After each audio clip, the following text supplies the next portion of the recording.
Okay, got the red smoke.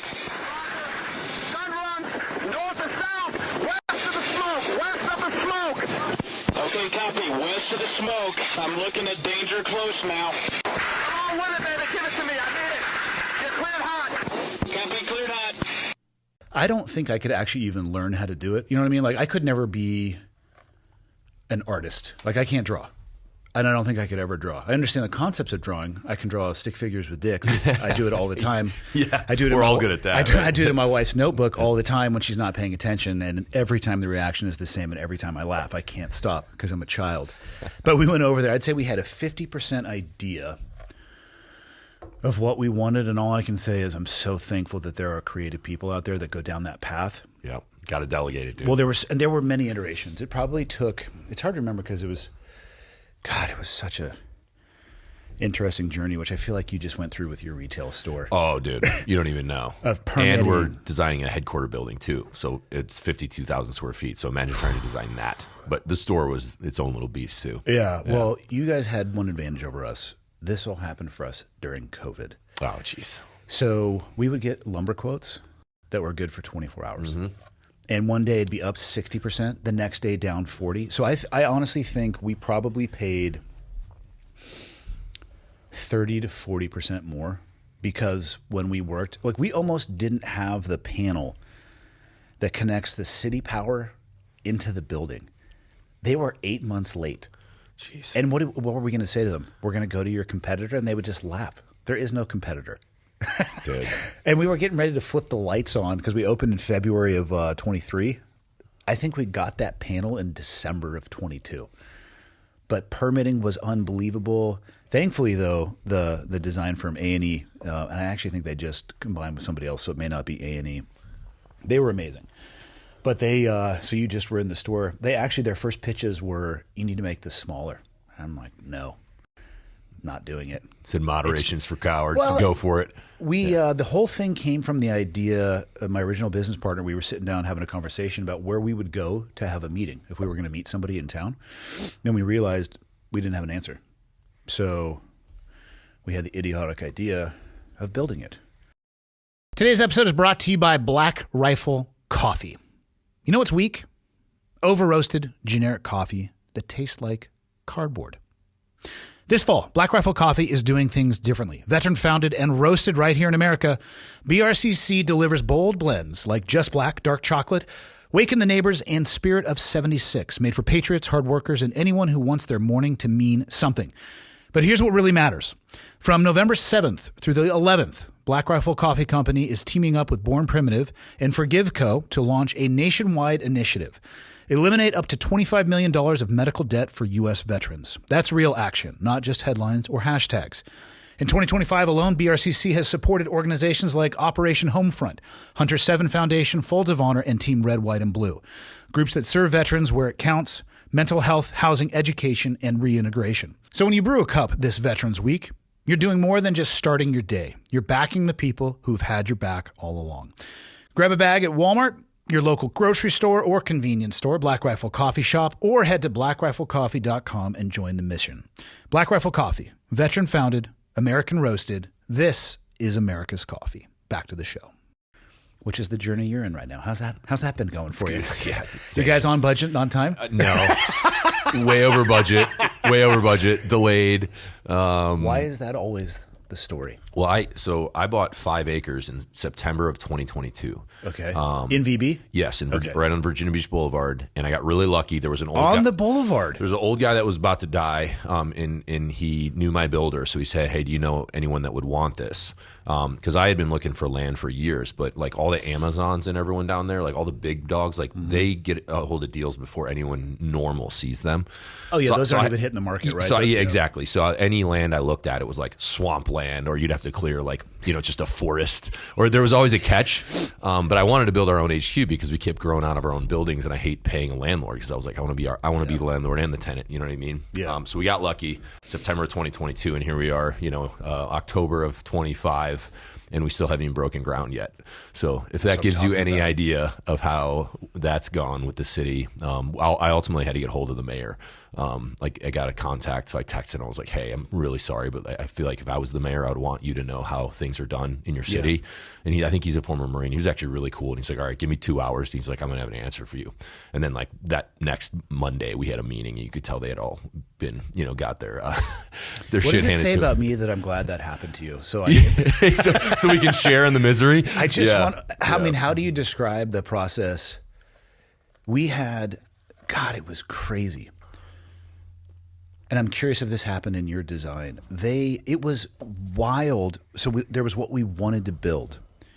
And then there were these requirements for water runoff. Oh, yeah, rainwater. They're obsessed with rainwater. Yep, that's everything. Oh, I forget what they call it. I think they call BMP. them, yeah, ground swells or something like that. And so this, I don't want to say obscure organization, but this group basically had the ability to start modifying our design. Mm-hmm. And the original design that they had, the patio that we walked out would have 2 cavernous pits that I'm looking at. And I asked them in a meeting, are you guys accepting the liability for when somebody takes a header into this? Yeah. Because that's the only thing I could think of. Because in the design, there was no like decorative fence to protect people from this. Mm-hmm. What they did want to have is a 6-inch concrete lip, which is to me a toe catcher. Oh yeah, snow, Good ice. luck with that. Yeah, I'm like, who is absorbing the risk of this? And they just looked at me. Well, I mean, not us. You guys are the business owner, so we creatively solved it. I'll tell you offline just in case we solved it in a way that's not legal. But no, we creatively. It still collects the rainwater, but I couldn't believe the amount of power that certain entities had. Permitting was one of them. Oh yeah, we did a permitting call. They wanted to not approve our design on one of the, we were initially looking at doing a second building right next to it. I was going to build an apartment on top and then a full building for a podcast studio. Because it had a roll-up garage door, and apparently where the coffee shop is, those aren't allowed on that side of Main Street. Granted, I can walk around on that side of Main Street and take pictures of multiples. So we had the call, again, during COVID, remote, with a guy in the city who was trying to tell me what I can spend my money on as a design, and he wouldn't even turn on his camera. Of course. It's like, what is your office address again, you son of a bitch? Yeah, Which we ended up scrapping that portion of the design anyway, but the power they hold, and they know it too. Yep. And they like it. Yep. Of course. So anybody out there, you should all start, you should all build buildings and go into massive debt. And why do you never hear a story of, hey, we're actually under budget and early? Exactly. Never heard it. Yeah. Yeah, I mean, if these cities could figure it out, they could bring so much additional business, because like builders and like developers and the guys that like do it professionally, like obviously you and I don't, but like, they're going to go where it's like the least red tape to develop. And that's what I told the mayor. I was like, hey, you guys are going to lose business to Chesapeake and Norfolk, because like this is a nightmare. Yeah. Like imagine if this was like a $200 million like neighborhood that someone was developing, like they would be out. Because I was paying interest, like the interest was racking up. I was paying $10,000 in interest a month. So every month it was like a kick to the balls. You know what I mean? What I'm talking about. Yeah, right. So don't worry, dude. We're in it. You can go look at it. You could go stand there at the edge of the Virginia Beach jungle. Yeah, exactly. Like, yeah. And then there was like homeless people camping on it. Yes. So then we like, and it's we got a couple team guys on staff. So like I would send them down there to like, and then because they're gonna like fine us, and I'm like, how's that? What? So yeah, it's been interesting. It'll be fun when it's done, but it's been a road. How'd you make the decision to jump from DTC to having an actual storefront? Because that is actually a big jump. Yeah, well, I think for us, so we're getting into like retail now. So we're at like Shields and all the like. We have those here in Montana. Yeah, they're great. People think, well, I mean, we are in the Northwest, but they get real surprised when I say things like we have malls, electricity, internet, running water, airports. That's right. So we're getting into some bigger accounts. So for one, it's good to have your own store so the buyers can come in and like see it brought to life like the right way. So that's a part of it, but also like we just feel like so many people like want to shop in person and have an in-person experience. So we want to do this as like test the concept, And if it goes well, then like, hey, this is like actually we're going to try to roll out like 8 to 10 more in the next couple of years. Really? But I was like, I want to like crawl, walk, run. Like we'll do this one with the training wheels on, like literally in our backyard. Like HQ is literally 5 minutes away. Yeah. Our warehouse is 10 minutes away. So like all the inventory is right there. Restocks are easy. If I need to shoot, so I was like, all right, this will be like the easiest one we do. And we don't know shit yet. So like, let's just like make all the mistakes. Yes. So that's what we did. So we're already looking at, other markets to do it, and then like what the rollout plan would look like and the budgeting, which actually, this time now I'll know, like, the pitfalls. You know what I've determined in business though? Absolutely nobody knows what they're doing. It's what it seems, man. It's what it seems. There are people who are getting it done who don't know what they're doing, and there are people who are not getting it done who don't know what they're doing.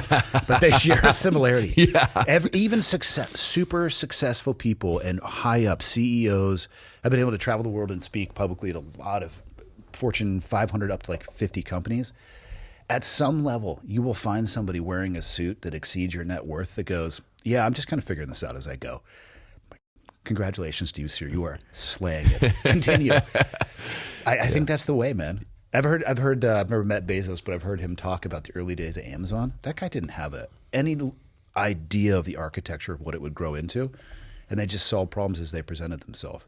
Yeah. So, yeah, and I think part of it is just you have to be willing to like, you just have to have the balls to play a hand. That's really what it comes down to. I think that's the difference between, guys like you and me and like anyone. Like it's just like we're just willing to fail, and like we were willing to take that risk. Like I think a lot of the success is like right at the edge of risk. You know what I mean? I don't know a lot of people. I mean, you could use actually. I don't know the origin story of Bezos enough, but a lot of people will point at Musk. He has, I wouldn't say an equal number of failures, but he certainly hasn't been hitting him out of the park on every swing. Yeah, can you imagine trying to run a business like that? Like it blows the logistics. Well, again, like, which business are you talking about? Are you talking about X? Are you talking about Tesla? Are you or talking I about was talking about SpaceX? Amazon too, but like either any of those. You know what I mean? It's like you can now like go onto Amazon and like it's 3 p.m. and it'll be there by 7 p.m. It's like, how is that logistically possible? Drones. That I need like. I'm getting like a little dog food insert for my dog with arthritis, and you have it randomly down the road and get it to me in 3 hours. That's ridiculous. Free shipping. That doesn't exist here in Montana. For clarity, we have a lot of modern day conveniences. We don't have that yet. You don't have Amazon 1 day. You get the 2 day though. You can probably get some stuff 2 day depending on where you're ordering from and what you're ordering. Such tough living out here, man. It is. Now, I agree with the in-person shopping. Perfect example.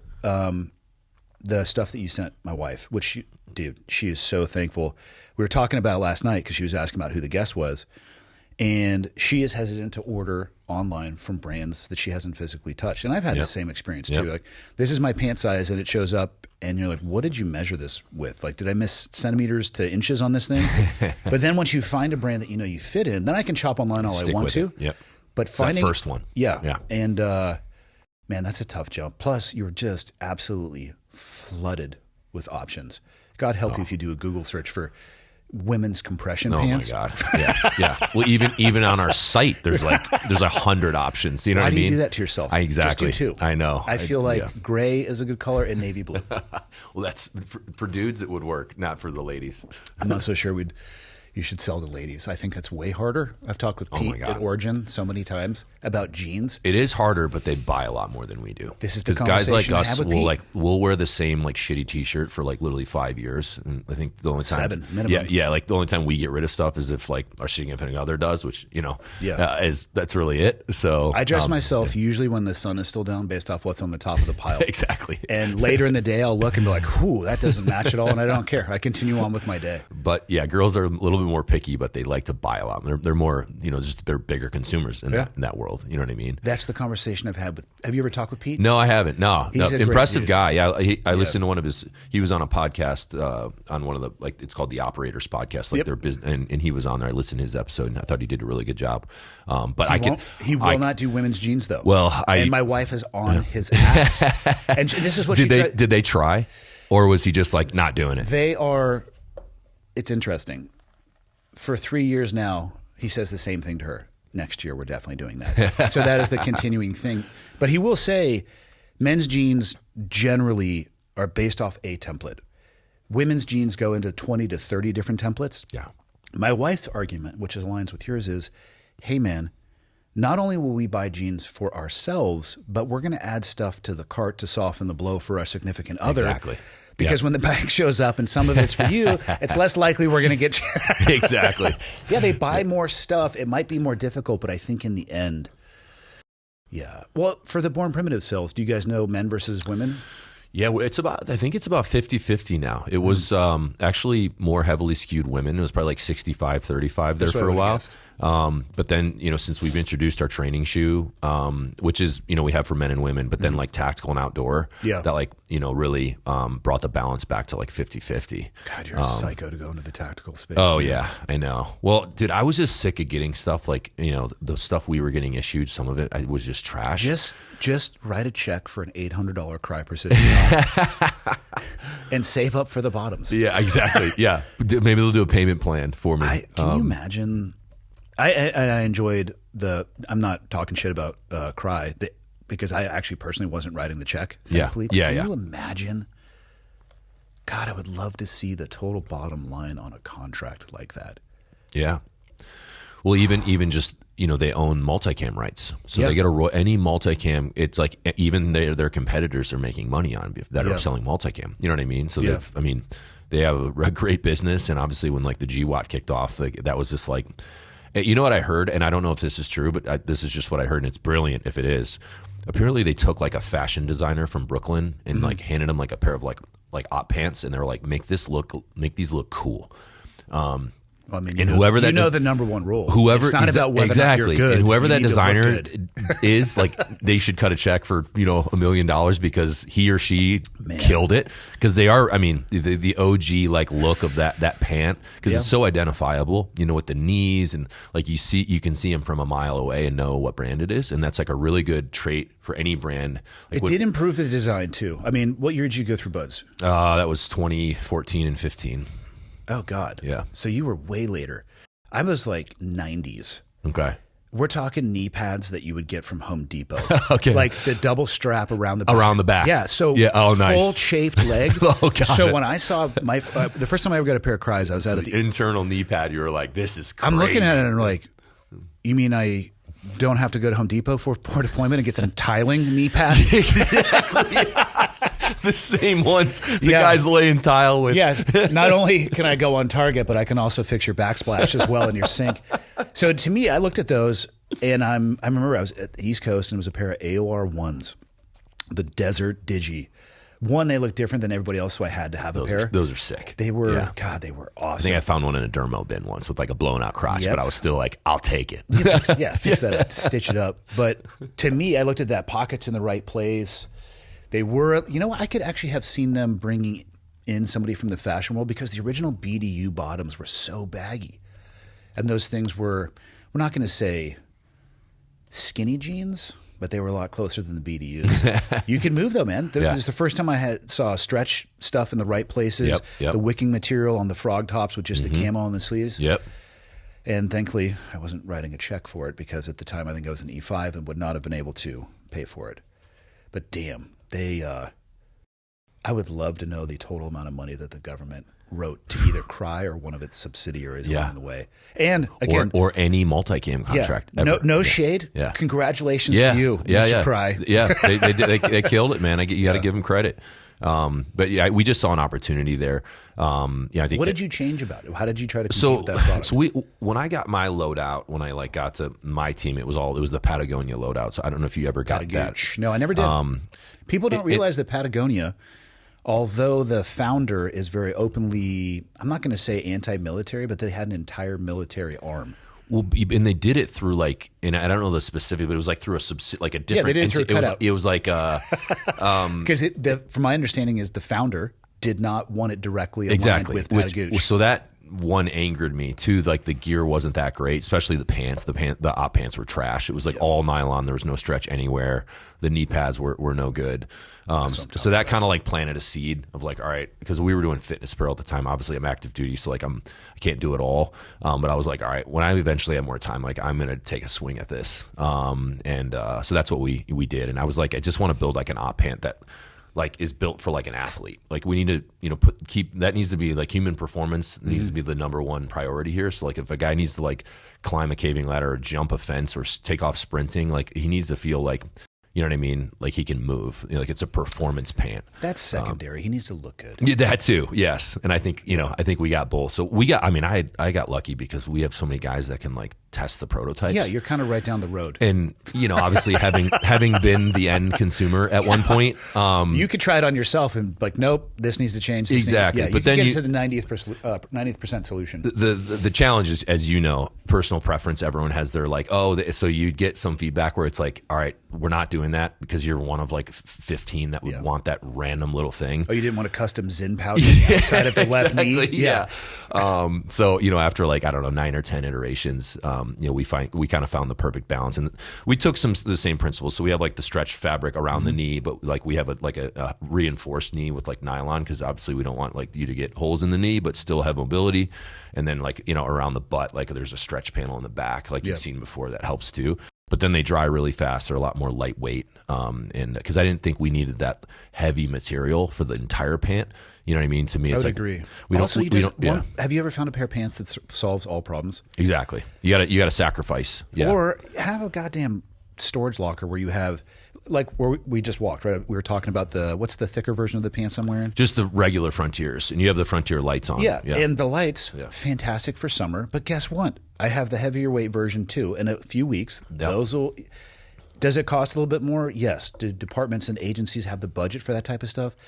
Yes. I hate it when people try to create the multi-tool of any product. Yeah. Because that just means it'd be average at everything. It sucks at everything you. Yeah. Here's a Phillips head screwdriver that doesn't have prongs deep enough to fit into a screw. But look, you're like, God damn it. Here's a knife you can't get into, and you'll likely cut your finger off trying to open or close. Like, I hate everything. Oh, and by the way, it weighs 8 pounds. Yep. I hate it. That's a great analogy for like performance apparel. It really is, because you do have to say, all right, what is the real, like, what's the main intent here? Yeah. You need a wardrobe. Yeah. And people who specifically professional arms, and I'll extend that to first responders and law enforcement, spend a little bit of extra. And there's nothing that feels better than having gear that is purpose designed and is working with you instead of against you. Does it cost a little bit more sometimes? Sure. Skip Starbucks for a month, and you'll be good. Okay. You'll be fine. Yeah, and we had the same approach with the outdoor stuff too, because you know you get your full like outdoor loadout, and the light bulb moment for me was like when we were up in Alaska, and you know you do like that last FTX, it's like 3 days long, and you got like a little fire team, and then you like join up as a squad, and then like you know what I mean. And it rained literally the entire time. We were there in August. I don't think temperate rainforest. I don't think it like didn't rain once. So you're in your rain shell, you know, the entire time. You have like a ridiculous, like, I mean, I don't know what was in the rucksack, you know, 80 pound, like it was like a 3-day pack. Yeah, just nonsensical gear. And it's all soaked, so you're just slugging it out like a student. Just, you know, you don't give a shit at that point. But you know, you're going up and down, you know, obviously these mountains, and the rain gear didn't stretch. It was just like a real thick shell that like had no performance attributes at all. It was Gore-Tex, but it was just like the really thick stuff.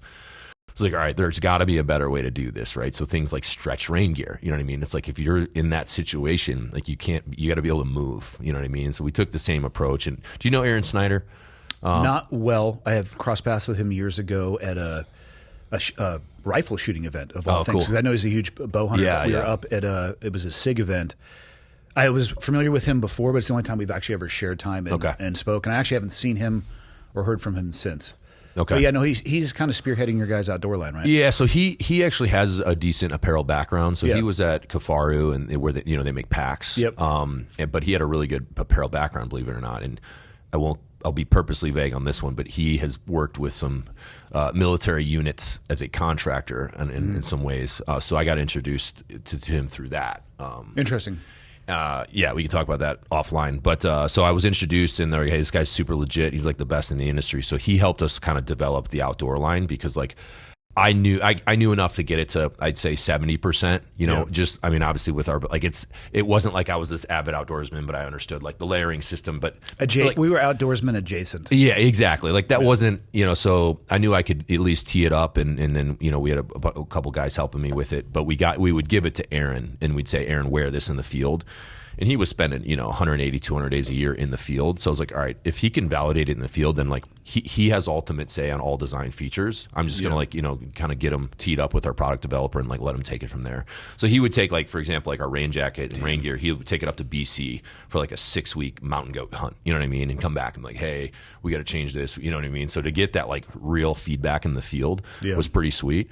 And obviously there's other great outdoor companies that make really Gucci nice gear. So like, I wasn't going to say we were going to like fill a niche there. But we just thought it was an opportunity to be another player in that space. How do you thread the needle on the operational stuff with the camo patterns? Do you just literally go to an engineer and say, hey, I want it to kind of look like this, but I don't want to infringe on IP? Well, we haven't done any of our own camo yet. Okay. I've kind of wanted to. We've kicked it around, but the first camo... It seems tough, man. Yeah. I don't think it would be that tough. I think if you got like a good like art guy, you could like just make one up. You know what I mean? And I think... you wouldn't be at any risk of infringing on anyone else's, like if it was truly unique. Yeah. You know what I mean? But the only camo we've done for the outdoor line, we just did the Bottomland, which has been, people have been really stoked on. It has kind of like a cult following. Do you just pay a licensing fee? Yeah, you do. And they were very reasonable to work with. Do you pay per item, or do you how does that work? I think you do it through the fabric. Okay. Yeah. The cubic or whatever yards. Yeah, cubic yard. Yeah. And it, it's pretty reasonable. You do the same thing with multicam, so they have. I feel like the price might be. Oh my God! The period and comma might be slightly more to the left. Well, I'm not like super savvy on it, but I think some of these fabrics, I think it's like $60 like a cubic yard. You know what I mean? And it's like, imagine like doing like, so that's why you see these rain jackets that are $600. It's like, it's crazy. What else are you going to do? You'd have to MSRP it at that just to make your money back. Yeah. And then your cost of goods is just so high because, you know what I mean? It's just but yeah, so we did that, and then we have multicam coming for all of our tactical that'll come out in Q1. So which version of multicam? I've seen the regular version. Yeah, okay. Yeah, it'll just be They've regular. Got a little wild. Yeah, and then we got these shoes coming out. I got the black multicam ones on, but that's like a high top shoe we're making. That'll be next year. But we've thought about our own camo. We just haven't pulled the trigger on it yet. But I do think there's like a real value to that, because I think the advantage is if you see a Kuiu jacket, a Sika jacket, you immediately know the brand. Yeah. That camo is like their identifier. It's very unique, and so like there's a lot of value to that. If you can, create enough traction in the space where you become identifiable, that's like a metric for success. What are you aiming for? What's your long-term target with Born Primitive? Well, we're building this HQ now. Yeah. It's going to be 52,000 square feet facility. Really, we put a lot into it. You'll outgrow that within a year, but plan your next build. That's dude. I'm already thinking about. So Virginia Beach has land the city owns, and they hold on to it. But like, if you pitch them and like put together a good proposal, they will, like, if it's the right kind of case, they'll like sell it. So I'm thinking about maybe doing that next, and maybe building like a couple more warehouses. And this is like, if Mal, the other founder, hears me, she's going to kill me if she hears this. But no, just make business plans in a silo. But as you know, it's like you got to get so ahead of it. And I really don't like paying landlords. You know what I mean?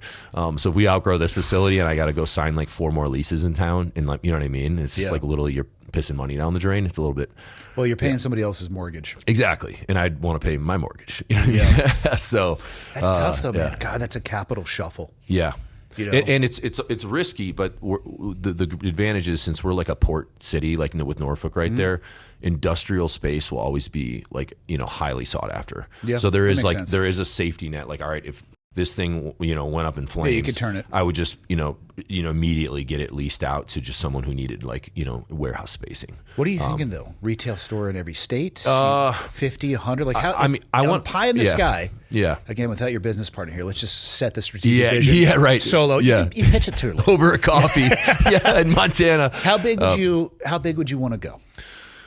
Well, I want to keep growing it to. I want to get to $1 billion valuation. Okay. That is my like overzealous, just team guy mentality. Like, I'll give you that right now. Nobody knows how these valuations come. I swear to God, numbers again. Going back to business, and you start peeking behind the curtains that are behind both you and I. You're like, "Hey man, what are you doing?" The guy's like, "Oh shit, You caught me. I'm not sure, but I'm figuring it out. What are you guys worth? 17 billion. Yeah. What's that number based on? I don't know, but it sounds good. Yeah. I'll give you, you're worth $1 billion right now. Yeah, I appreciate that. Yeah. I'm not saying you're liquid. But Yeah. I mean, it's hypothetical. yeah, you're cash poor, asset rich. It's fine. And that's like, honestly, because I think about that a lot. I'm like, all right, is this just ego, or is it good you have like a random number that you're striving for, just for the hell of it? I don't know. I go back and forth with it. This is a good litmus I've found for goals. Do you have a portion of yourself that is concerned that you're not capable of achieving it?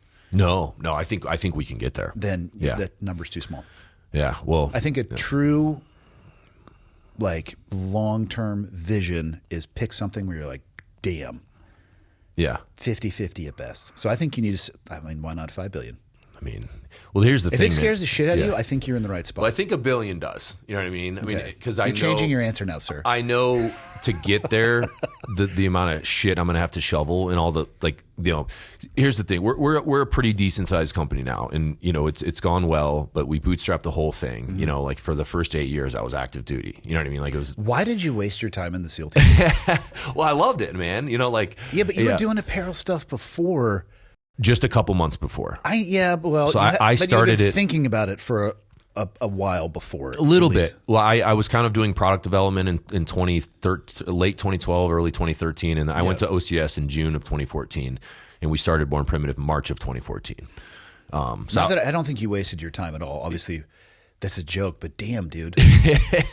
The entire time active duty, I had 2 jobs. That's what I'm saying. Where do you think Born Primitive would be today if you had just dove headlong into it and spent that time focusing on BP? I don't know, man. That's a good question. That I think you should have done that. Well, I think there's an argument to be made that it obviously could have grown way faster, but I also feel like me going through the experience that I did helped set me up for like a bigger vision for like just being able to like lead a team, and you know what I mean? Just the stuff we're exposed to in the leader, just all of that. What value to put on that? I don't know. 8 years is a long time to have for a side hustle.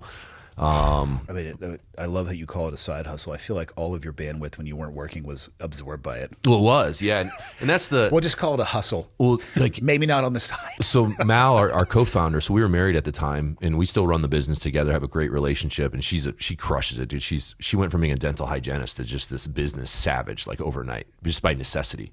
Because we went out to California and like her license didn't transfer. Yeah. So you're proving my point. People are out there; they just figure it out. Yeah, and so she was like, the ones keeping the trains running on time. But the early days, our marketing plan was just go to every CrossFit event we could and just set up a booth, because like a lot of times it'd be like $100 or it'd be free because they just want to have vendors there so it looks cool. So she would sign us up for these weekend events when I was going through buds. So I would limp my ass through the doorway on Friday night because I lived off base because I was married, and she'd say, all right, hey, don't get too comfortable. Like, we got to pack the Jeep. We're going to Anaheim tomorrow for CrossFit, whatever. And I'm on your weekends. So imagine this, right? And I had no say because I was gone all week, and she would just be finding these events. So it'd be 9:00 at night on a Friday night after a full week in buds, and we're packing the Jeep, and then we're hitting the road 5:30 in the morning, and then we'd come back, and then we have to re-inventory everything in the garage. You'd work all day, and you're on your feet talking with people. There's probably 100 people. These weren't big events. How fun is it to have a garage designed for cars fully consumed with inventory? Exactly. That's how I started with the podcast merch. Yeah. And my wife would be like, what are on these shelves? And I'm like, well, those are T-shirts that I thought were an amazing design that nobody wanted. So that's just money sitting on the shelf that reminds me how much I light it on fire. Dude, is there anything worse than sitting looking at non-moving inventory? Oh, yeah, dude. It's hard to describe unless you've actually put your money in. You do absorb the upfront cost. You're like, this is going to be a banger. And then you wonder where the donation, like Goodwill donations start. Yeah, dude. Like, maybe we could take a tax write-off on this one. Yeah, if you're in a consumer goods business, we've all been there. Yep, it can kill you. Stuffing tens of thousands of poly mailers in the garage in my off time. That's how I started too. Yeah, and we did that. That was us for for about 5 years. But it was like, and you can relate to this when you're in ULT. You know what I mean? Like, you do like a full unit level training. For those you do like a full day at Shaw's. You know what I mean? And you remember, as a new guy, it's like extra high stress because you're still proving yourself. You're getting there early, getting the beer mess good and all the stuff, and then you're more scrutiny in the house because you're new and all this.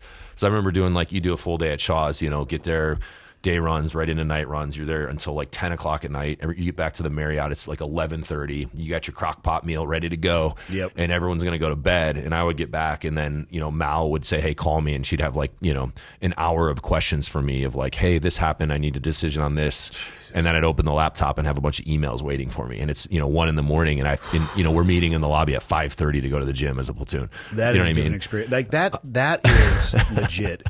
For me, my life has been a little bit more segmented. I kind of fell from, you know, I certainly wouldn't describe myself as a wheel. It's like this rectangle that just breaks shit as it falls over itself. But it was a little bit more segmented. I was able to focus on one thing at a time. Yeah. Sounds like you entered into the CrossFit space right about when I was leaving, because I worked for CrossFit HQ from 2006 to, I think I quit in 2014. Yeah, we overlapped, I think, barely. Because Yeah. I remember I actually ran into you. I think it was like a Killcliff after party at one sure. of the games, and I ran into you because I knew of you. But yeah, we caught it. We got lucky because like we entered CrossFit. That was the perfect like organization to attach to grow like an organic brand. And it was a good time to attach as well. I have almost no insight into it anymore, but from what I am hearing, it seems as if it might have gone to the top of the bell curve and maybe just over the other side a little bit. Yeah. Oh, big time. Yeah. I'll be curious what they do with the sale here. I heard that it was actually no longer being potentially purchased by Really? that group, Ooh. which Yeah. it seems to me that maybe they got to look at the books. Yeah. And black and white is a way different story than just sitting down over a beer with somebody. Well, it's like You can only hide things until you start looking at the P&L. It's a tale as old as time, man. You sometimes, you know, and eventually we might do a PE deal, so I can't talk too much shit. But like, you know, private equity gets a hold of something, man, and you got a bunch of dudes in suits from New York that think they know how to run a business, and especially with CrossFit, as you know, like it's different, man. Yeah. And as soon as you like, kind of go away from like what made it unique in the first place, you're fucked. And I don't know how you recover that. If you make that turn, right, you're at a fork in the road, and the traditional CrossFit mentality that was part of the origin that grew it to where it was would align with taking a right, and you take a left. I don't know how you get back on the road. Yeah. Some diehard people that are probably likely very invested from their personal net worth perspective or whatever they have, that, you know, the foundation of their life. They're probably not going to go anywhere because they may not have a choice. But everybody else who has a choice, dude, that's how you shed market share. Yeah, big time. Yeah, and again, I barely like this. Somebody sent me a text. I didn't even realize that the CrossFit Games had happened. I got a bunch of texts, unfortunately, when that guy died, which was, man, there's some stories around that and how I am shocked that that was actually the first time that happened, because I've physically been there and almost watched somebody die in the ocean, a good friend of mine. Jeez. Yeah. But also know how to swim. 70% of the earth is water. People swim. Yeah. And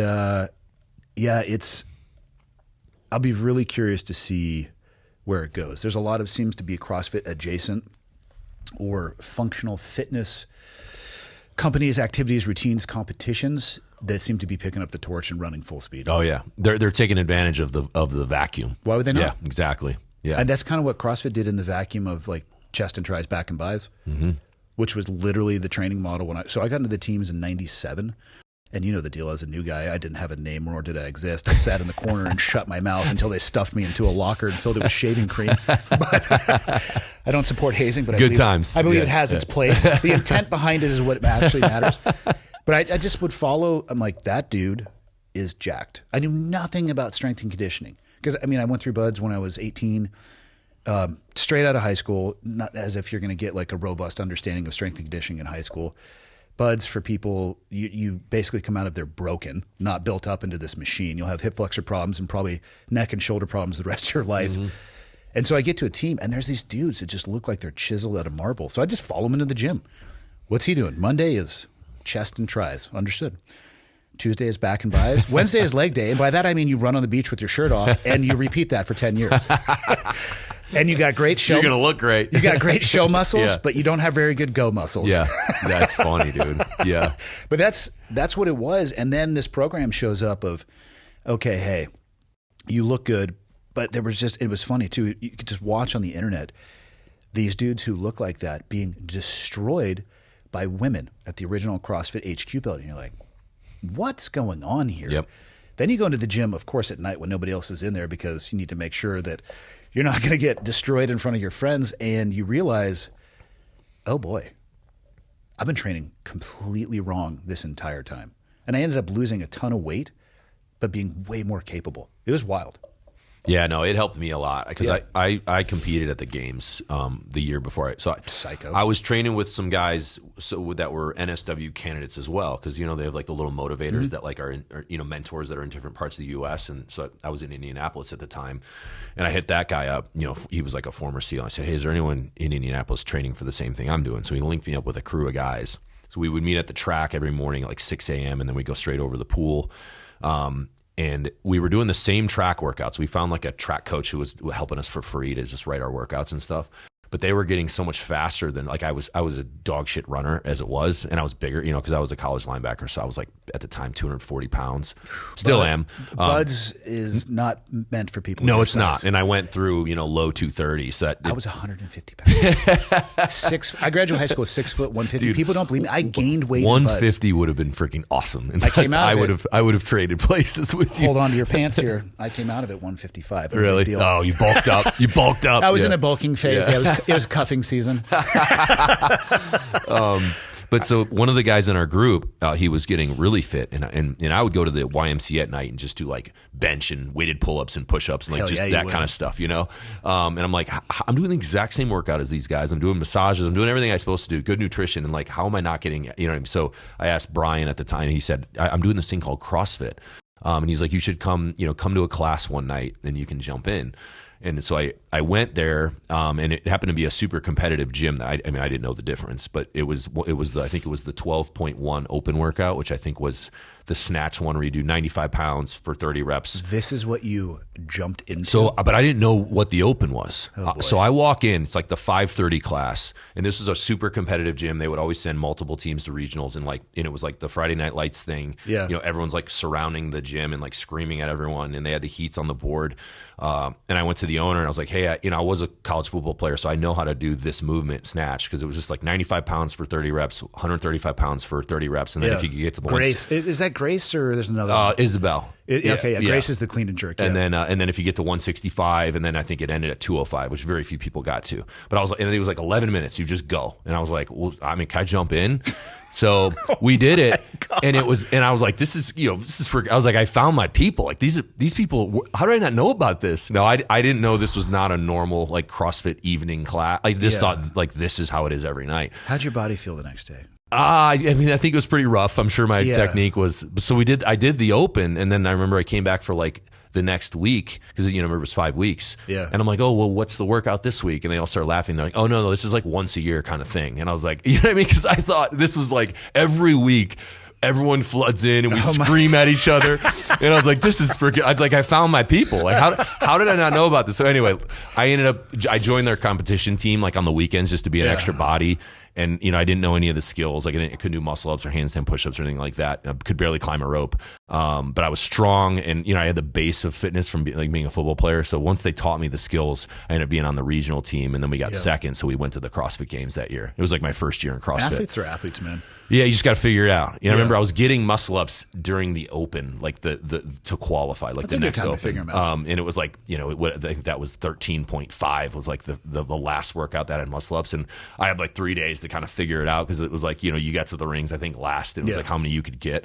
God, it was so nice to stop working for that company and go into the games, because those athletes, you just sit there and watch them work, and like, I am such a piece of shit. Well, particularly when you've participated in it, you have the basis of comparison. Oh, yeah. There's a lot of skills that you don't appreciate how hard it really is. You know what I mean? Like if a guy's doing like surfing, like a crazy wave in Hawaii, like I acknowledge it's hard, but I can't comprehend it because I don't surf. Or the fear associated with dropping in on a 5-story building. Yeah, exactly. Yeah. Whereas like with CrossFit, like when you see a girl rip 20 straight unbroken muscle ups, and you're like, okay, that's insane.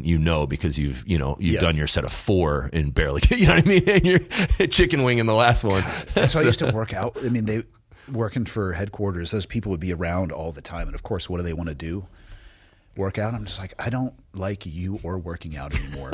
I don't like finishing 17 minutes after you do on a 4-minute workout, asshole. Well, you clap for me. Yeah, you can do it. I'm like, I don't need that. If you don't walk away, I'm going to strip this barbell of the weights and beat you to death with it. It's good thing they don't have a goon squad in CrossFit.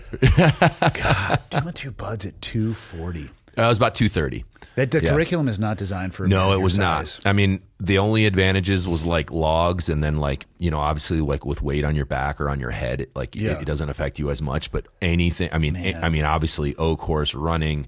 I mean, obviously everything's running. I mean, that was just like I was fighting for my life on those 4-milers. And you were an O at the time. I was, yeah. I remember I failed the first run. We got out there, so I was at OCS, and they didn't like at OCS. You do like the 1 hour PT at like 4 a.m, and it's like it's garbage. It's like calisthenics. Yeah. So I went from being like a CrossFit Games athlete. I was 230 pounds. My mile time was like a 5:10. I was super fit. I could clean and jerk 360. I was a freak because that's all I did was train. And then I get to OCS and it's 12 weeks and you're eating like crap. And you're doing like this shitty PT once a day. And I remember I was like pushing the bunks together and doing dips on like the bedposts and doing the pull-ups on the 4-count jumping jacks weren't doing it. Yeah, exactly. So I got out there. I've been preparing for this for years. Yeah. Now I show up, I'm out of shape. And then they told me I was going to have 6 or 7 weeks to class up. So I was like, all right, good. I can like get out on the sand and get my legs back and like practice the O course. And all these Academy O's had been there since like May. So they like have 5 dive knives in their garage, pre-sharpened. They got a pre-made helmet. They're like so set up. They've done the O course a million times. They're all in great shape because they've were bred for this at the academy. And I roll in, and then I had to class up in like 2 days. They called me on a Friday. I was down in Imperial Beach, and they're like, "Hey, we changed our mind. You're actually classing up. We need you here right now." And I went to like the airfield, and mustered up, and it was like, all right, we roll Monday. Damn. So we did that first 4-mile run where they extend it like it's more than 4 miles. That never happens. And as an instructor, I can tell you that never happens. Yeah, exactly. It's always precisely exactly what it says on the paper. And then so half the class failed, and then me and one other O failed. And like I remember the class OIC, like the LT, like pulled me and him aside and was like, "Hey, as officers, you guys can't fail these, and like I'm just gonna shoot you straight. Neither of you are gonna make it because if you fail the first one, like you're fucked." How would he know that? I don't know. This was the student? No. This was like the phase SEAL, OIC. Yeah, the phase OIC. I thought you meant your class OIC. No. That's a little bit of hubris. No, there, buddy. I know. No. It was like a like a SEAL LT. But I remember you're talking thinking about the phase officer. Yeah, phase O. Yeah, but I remember thinking, man, like this is like worst case scenario because like I literally trained for 2 years for this, but I'm now out of shape. I'm the most out of shape I've ever been, and this is the show. Like the show starts like Monday. Yeah. So that was rough. I had to fight for my life, and then you start getting your legs. Like I think by like second phase, you get like I was like back in shape, but man, those runs, like the guys would make fun of me because it's like to 5 a.m. and I'm like warming up doing calisthenics when like all the young guys are just like yawning, like, all right, let's do this. You know what I mean? They can cruise at 28 in their sleep. And I'm like, this is like my life right here. What was the experience like going through as an O? I went through as an E2, completely invisible. Nice. Seaman apprentice. That's what it says on the 212 plaque, Seaman apprentice stump. That's awesome. I was on the island in third phase, and a third phase instructor stopped me and said, "Are you part of this class?" And at that moment, I know that I had been successful. The ultimate gray man. Totally. They had already told us what teams we're going to. And he'd be like, "What are you doing here?" I'm like, "Who y'all, Instructor Gutierrez? I'm part of the class." He was like, "What? I've never seen you before in my life." That is the best compliment ever. That's freaking hilarious. But that's that was not third possible phase. for a dude with a bar on their helmet. Yeah. Yeah, it's obviously there's a little bit more scrutiny, but as you know, it's the same experience. They like to bust There's your a little balls. bit more responsibility, and by that, it's basically head counts and time. Exactly, but I was never like the class OIC because like I was the most junior because I got there, I commissioned last, so they were kind of going by like the actual commission date. Yeah. So I was never really in like a hard leadership. I was never the class OIC, which obviously that in the LPO is like kind of a shitty draw because you're what I mean. You're in charge of everything. That too much FaceTime with the instructors. Yeah, they know you by sight. They don't even need to see your you helmet. run up with the your notes, and they tell you what the next thing is and all that. So I kind of got lucky there. And then our class OIC was a Princeton grad, so I was a Yale grad. So I really wanted to keep that hidden, like because I was like, as soon as they find out, they enemies?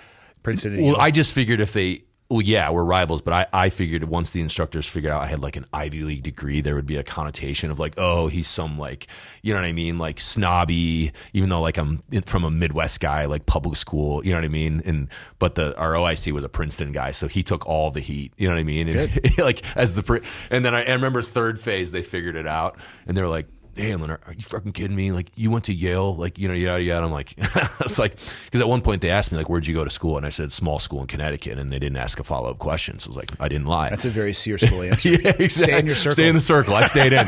You know what I mean?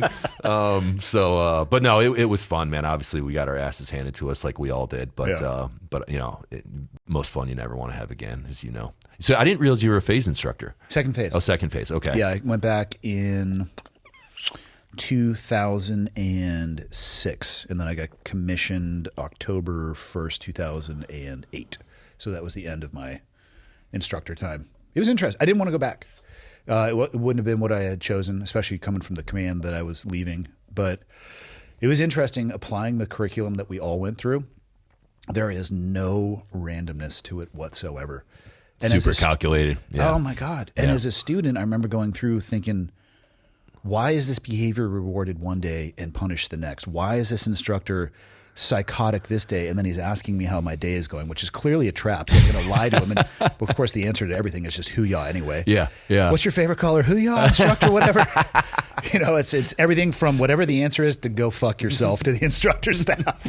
It's more in the tone. It's like how people would say sir. Oh, right? yeah. Like the heart, and you're like, oh, asshole. Or a sarcastic Roger that. Yeah. So it was interesting, but I tell you what, looking back on it, it was the most valuable tour that I actually ended up doing. I think I enjoyed it in different ways, kind of the most. Seeing the curriculum, man, it works. Yeah.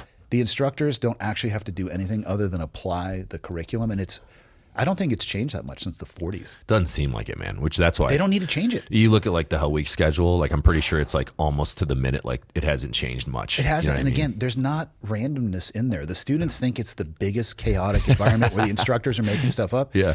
There is a 3-ring binder for just about every evolution and every minute of the student's time. And you go pull it out, here's your ratio. Everything like even surf torture, right? Which, by the way, they can't call it that anymore. It's surf conditioning. Oh, it's okay. What they haven't changed is the evolution itself, but apparently what it's called is offensive and dangerous in some way. But or the cold water immersion training or something. But it's all based off of tables. Yep. You know, what the students don't see is that there's a thermometer in the ocean, or somebody has measured it before, and it's like, okay, we can keep them in for this air long. temp, water temp. You got a little. It's like a little dive table. It's like you can keep them in for this long. You got to pull them out for this long. And this is the maximum number of times that you can put them in. Now, you don't have to tell the students that stuff, and you can say things like, "I'm going to keep you in here forever," but you can't. And some will believe it. Yeah. and quit. That's exactly right. That is exactly. Dude, I've told this story before, not really on a podcast, but we had some fleet returnees in our class, and they're like the senior enlisted guys because they're like, I think, I don't know, a third class or maybe a second class. Yeah. They got the chevrons on the helmet. And before we even started, all of like the PTR indoc, they're talking about like, don't quit, because like if the fleet sucks, they just come from the fleet as like in undes seamen or sailors or whatever, and they're talking this up for 3 weeks of like they're the ones kind of giving the speech at the end of the day, and they've been through part of Buds before, so they know more than any of we do. You know what I mean? And we go to the grinder for that first day one first phase 0400 grinder PT that we've all done like on the duck feed, and we're all standing in formation, and we also all know it's coming because I know where this story is going, and it baffles me. So after hearing these guys talk up how bad the fleet was for 3 weeks and motivate us and say, all right, don't quit, it's going to be bad, but like it's not as bad as the fleet, like you'll blah blah blah blah. Granted, they didn't make it the first time, so probably take that with a grain of salt. These guys fall out of form. We're all in the duck feed. It's like 0350. We're all obviously. I was terrified because I'm like, all right, I'm finally here. I've been thinking about this since 8th grade, and I'm on these same feet that all these other guys have. And I know, like from now until whenever, like it's going to be a really hard life, and I'm choosing that. But those guys, they're in the front of the class. We're all in formation, and they fall out of formation, and they went over and rang the bell before it even started. And I remember one of the first phase instructors opens the door and like looks out and was like, "Are you effing kidding me?" And then just slams the door again. And then those guys fell out, put their helmets down, and they're out. And now, like I look over at one of the guys next to me, I'm like, dude, what do those guys know that we don't? Like, what did we sign up for? Like, we haven't even started. And for 3 weeks, I had to hear them talk about like how bad the fleet is. And then they're so scared that they can't even do one evolution. And then sure enough, like, 5 minutes later, it's game on. And you're like, on average, isn't that the wild, like, how do you, well, here's what I don't get. On average, talk about being unnerving. Like that scared the shit out of me. Yeah, I was terrified too. It was all I'd ever wanted to do. Granted, I was only, 18 at the time, so I didn't have a lot of life experience. But then you go back as an instructor and you realize that the first day of training, and I wasn't a first phase instructor, but obviously the second phase is right by the grinder. I would say on average there's 10 to 20 helmets under the bell after the first day. Yep. What did those people think was going to happen? That's what I didn't understand. Like you didn't even, like you made a meal, you put all this time and effort to get all these ingredients, you cook a meal, and then right before taking a bite, you throw it in the garbage? Why would you do that? Yeah. I don't understand that. And also, look, can we do a more robust exit interview? What the fuck did you think was going to happen on the first day?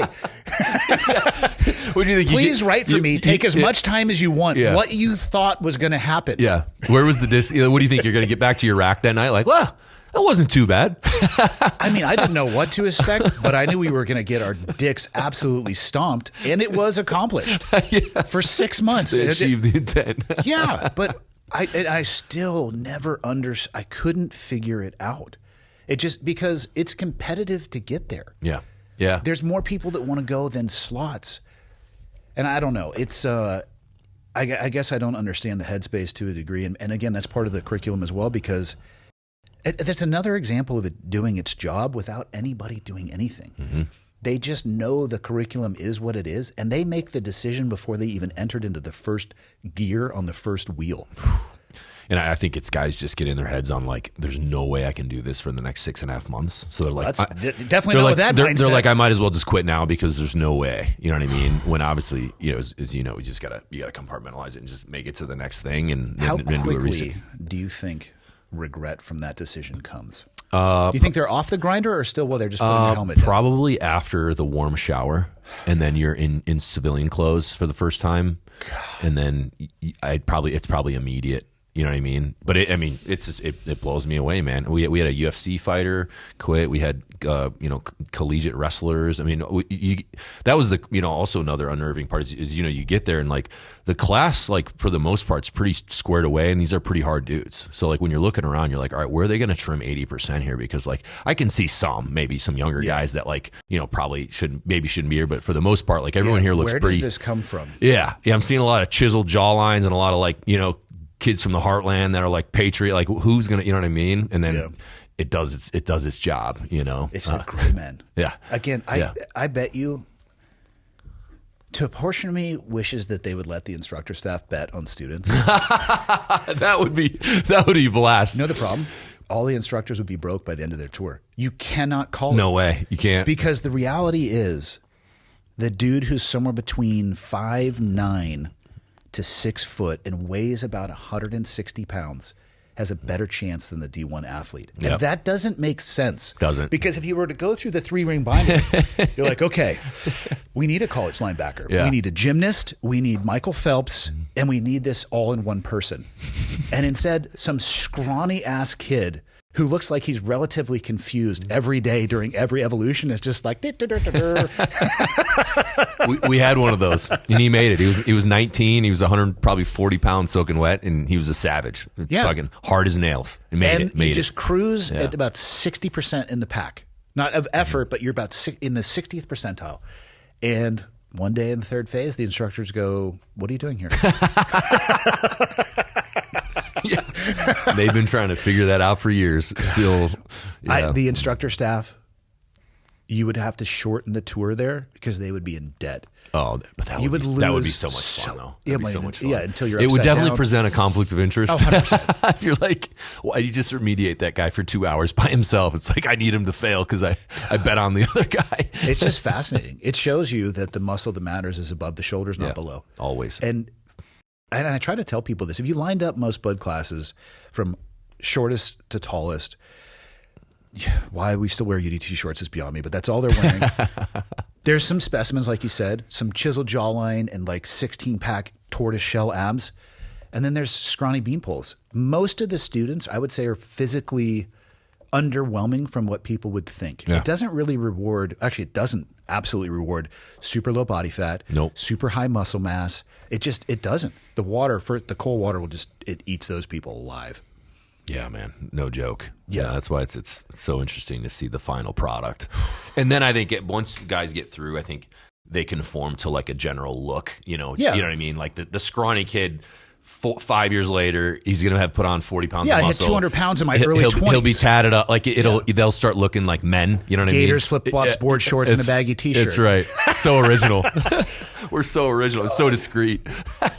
How far? What's your optical distance to spot a team guy? About 1.5 miles? Oh, yeah, exactly. Well, you live in Yeah. VB too. Yeah. Here, it's actually, there's a couple up here too, and I can still, and they're not trying to, but I can tell it's almost in the way that they walk. Yeah, or on airplanes, For you know, sure. at the gate. You know what I mean? Kind of size each other up. Well, you can't go to the airport there without running into a ton of guys. Exactly. Yeah, guys going on work trips and stuff. So I'm off the grid.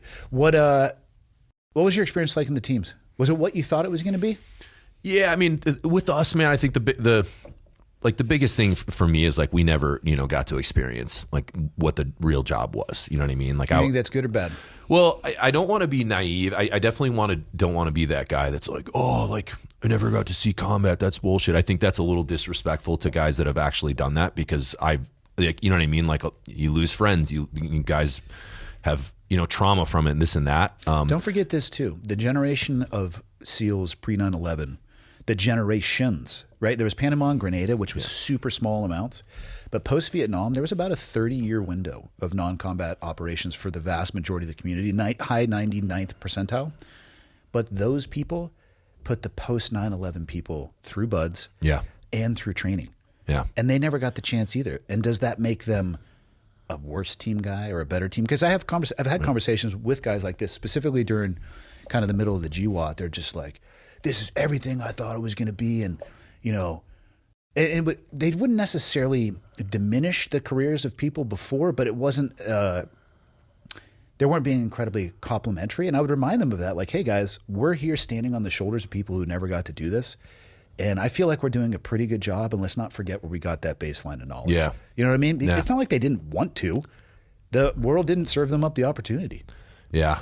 Well, I think from my perspective, you truly, just from my opinion, you don't truly feel validated until like you've been, I feel like, although you and I have the same title, I would put a little asterisk next to mine because I never actually just copy and paste my bio. I don't care. and that's It's very Tim Kennedy, if you know what I mean. So, it'd be like, maybe you make the NFL roster, but Roger Goodell says, hey, we're going to not do any seasons, but you guys go ahead and keep practicing, and I'll let you know when we're going to play a season. So it's like, yes, did I make the 3-man NFL roster? I did, but then you're like, in the same sentence as guys that played 15 seasons and won Super Bowl. You know what I mean? It's like, and it's like, we are not the same. You know what I mean? So there's definitely a little bit of a self-consciousness. But also on the other side of it, like, we train hard, and it's like, I would like to think if it came down to it, you would have, performed in that moment. But I think it's a little reckless to be like, oh yeah, I would have killed it. It would have been awesome because That's what the teams were like pre 9/11. Maybe you would have been a coward. I don't know. You know what I mean? But I know we wanted, when I remember in our first workup, like they were dangling like maybe Afghanistan. And like, I remember the Commodore flew out and like we were at a jump trip and he like kind of gave us a speech, like, got to be ready. And like, we got all fired up and you know what I mean? But then we went to Europe, you know what I mean? And it was fun. Like it was a cool experience, but it's like, that's not what I really signed up for is obviously most. So that's the one thing, but again, you can't control it. It's not like you can be like, like spin up some conflict to let us engage in, like, it's coming from the top and you just do what you're told. But I think that would be the one thing as I look back at it. I feel like there's still a little bit of meat on the bone there of not being able to actually validate the capability that you were trained to do. And then the kind of self-conscious feeling of being in a group of peers that many did that. And then we're absolute, excelled, the fact that, you and I should never be in the same sentence as far as what you've done versus what I've done. You know what I mean? Who gives a because shit? I was a 8-year practice squad player and, you were, playing 15 seasons. You know what I mean? But That's the comparison. But that was random timing. I started my journey earlier. What I understand what you're saying. I trust me, I completely understand what you're saying. Looking back on it now, though, there's a couple things that I didn't realize in the midst of it. One of them is those experiences have broken a lot of our friends. Yeah. And they valued those experiences, as did I, so immensely. But what if in getting that experience, you're not able to function in real life after that? What value is there in that, right? Because, yeah, sure, you're inside of a super, I mean, what do you think the active duty SEAL community, like somewhere between 2,000 to 2,500? Yeah, I think so. It's tiny, yeah, right? It They've been trying to mess with those numbers for a long time. And same number. They really, God, it really floats. Like movies, all kinds of shit. Same number. Yeah. And so inside of that community, I totally understand what you're saying. And there is that level of validation. But if in getting that validation, whatever that might be to that person, only allows you to function inside of that super small, microscopic area, and then the rest of the world just uppercuts you in the sack every day, and you can't maintain a relationship, you're not financially responsible, chemical and substance abuse issues. And we know this is not like writ large in the community, but you and I both know people that struggle with this. What is the point? Yeah. You know, and the reality is, I've looked back on it. You may not have had the jump from conceptual to practical, but all of the core fundamental principles and lessons are there. And you receive those because they're the basis of the training block and the reason why we train hard and the reason why we do the things we do in the leadership structure and all of those things. So yeah, you might not have been pressed on a two-way range, which isn't fun, by the way. But all the lessons are still there. And that, I think, is hugely valuable. Because I was going to ask you, I'm curious your thoughts. You know, obviously you eat every meal with a silver spoon due to your Yale degree. But, there it is. Yeah. There it is. I barely graduated high school. I found a bespoke commissioning route that didn't require any college. I have 0 college and retired as an 03E. Emphasis on the E. And I was a limited duty officer, and I used to tell people, like, let's emphasize the limited There on you this. go. Yeah. But you also, you know, so college, I'm assuming, was 4 years, even though I know some people stretch it out, right? Yeah, 4 years. Yep. And then you did 8 in the teams, right? Yep. Yeah, 7 years, 7 months. Yeah, so we'll call it 8 for easy math. Yeah. So double the time in college. And what you're doing now, which one do you think has more value in the execution of your day-to-day? Is it a balance of both? It definitely got a lot of value from both. I would say, Yeah. you know, the military was bigger, but heavy. It was just like the structure of being in a collegiate, like a Division I program, was awesome. You know, it's like to be 18 years old and get thrown into that and like have to learn on the fly and like discipline and showing up to 6 a.m. conditioning and like being, you know, the strength coach owns you in the off season. You know, all of that was awesome for like me, you know, having that structure built in before I went to like a program like, you know, Buzz. Which that was the teams for me. Everything you just described was just my LPO. There you go. And mentors Yep. in the teams. So, you know, but there's so much good lessons that I still apply from those 4 years. But obviously, when you get into like, you know, the job we did, it's like that way more. You know what I mean? Just like all the lessons we learn and what you're exposed to, and just, you know what I mean. So I would lean towards my military service as a bigger influence. Yeah. But definitely some awesome shit from my college days. I don't know if combat experience would lever the experience you already took from the teams anymore. Yeah. I mean, it might, but I also think that it levers the risk as well, too, because it just, man, pre 9/11, you want to talk about wishing for the big game. All we used to do is we would train hard and then drink enough to kill a donkey almost every night. And when we were drinking, what would we talk about? How awesome we were going to be. Then 9/11 kicked off and we sucked. Just the biggest dong ever, because we had never been pressed. Yeah, yeah. And we get overseas and thank God we were fighting an enemy that was generations behind and centuries behind from technology and equipment perspective, and evolved rapidly. But all the core lessons are there, man. Yeah. I would not be too hard on yourself about that. It's a matter of timing, or good luck or bad luck, depending on the lens that you're viewing it through. And that's why I say it, you know, I try to say it with humility of like, I don't want to be that guy banging my chest like, oh, I would have loved that, because I think it's a little disrespectful to say that, because it's like, yeah, man, you have no idea. You know, guys have lost their friends or, you know, ended up taking their own life because of the experience. So, but as a you know, team guy, it's in the back of your mind of like, man, I wish I could have just validated, just to some degree, so I could say, okay, yeah, I did in that moment. I wasn't a coward, and I did, get it on with the guys, and fulfill my obligation of what I was trained to do. Here's an interesting optic. I've seen people who, I won't use the word coward, but probably didn't perform to the standard that they wanted to in one moment, but then in another one exceeded. Okay. It's not always because you had this one experience, you're always going to be like that. Yeah. Or because you had that one experience, you're always going to be like that. It's very interesting. It's what a weird environment. But yeah, you're like, okay, that guy's a stud. Oh, that was a little bit weird. Oh, he's back to being a stud. We're good. Interesting. And the other side of that too. Yeah. Human beings are complex, man. Yeah. It's and sometimes you get rattled, and sometimes you some of the stuff is exceptionally scary. Being on the receiving end of an ambush, let me just tell you, that sucks. I would hide behind you because you're bigger than me. I would grab your plates and hold you. No, it's not great. Initiating an ambush, way better. Way better. I would imagine. Yeah, it's way more awesome. No, man. I look back now, and I can't say that it didn't have an impact on my life, but I do worry about what the cost associated with it was. Yeah. So, yeah, it's good perspective. I don't have an answer for it, but it's definitely, I spend my time thinking about it, kicking it around. Why'd you decide to get out?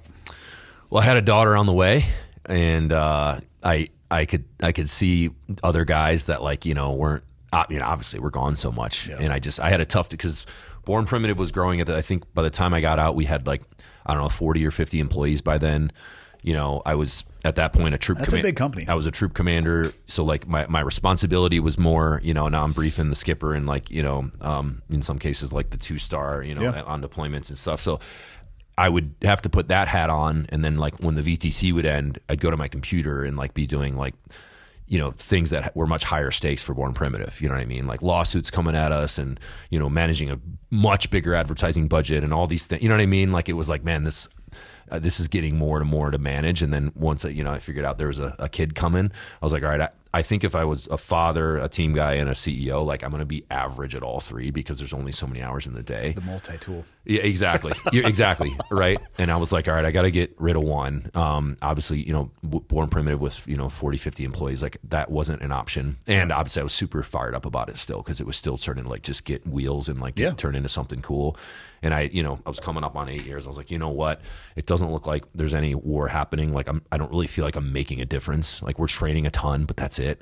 So I kind of had to make the tough call. And it sucks, because I was about to go back to, be a platoon commander, which is what I was really looking forward to. And then all the JOs were backed up with the detailer. Yeah. So they were going to send me to do an ops gig for 2 more years at group 10. And I was like, it sounds exciting. That was the kicker. I think if I would have got a platoon, I would have been like, all right, I'm going to do 2 more years, and and then at 10 I'll get out. And then when the detailer called me back and was like, hey, I got to change your detailing, because there's just too many JOs right now. Mm-hmm. And I was like, what is it? And he's like, oh, we're going to send you to group 10 AOps. And I'm like, I know what that job looks like. I mean, you're just shoveling everyone's shit. You're just in a cubicle. Yeah, and you're there all day, and you're leaving last and getting there for in uniform. Let's not forget that. Yeah, in your garrison canvas. Yeah. Yeah. So that's when I was like, hey man, I don't mean to hold you hostage, but if that's final, I'm gonna go on to NSIPs and submit my thing, because my obligation was coming to an end anyway.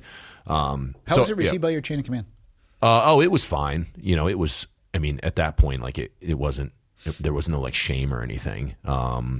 And I think people kind of got it, particularly with the Born Primitive thing. I think they're like, yeah, actually, I'm surprised you didn't do it sooner. You know what I mean?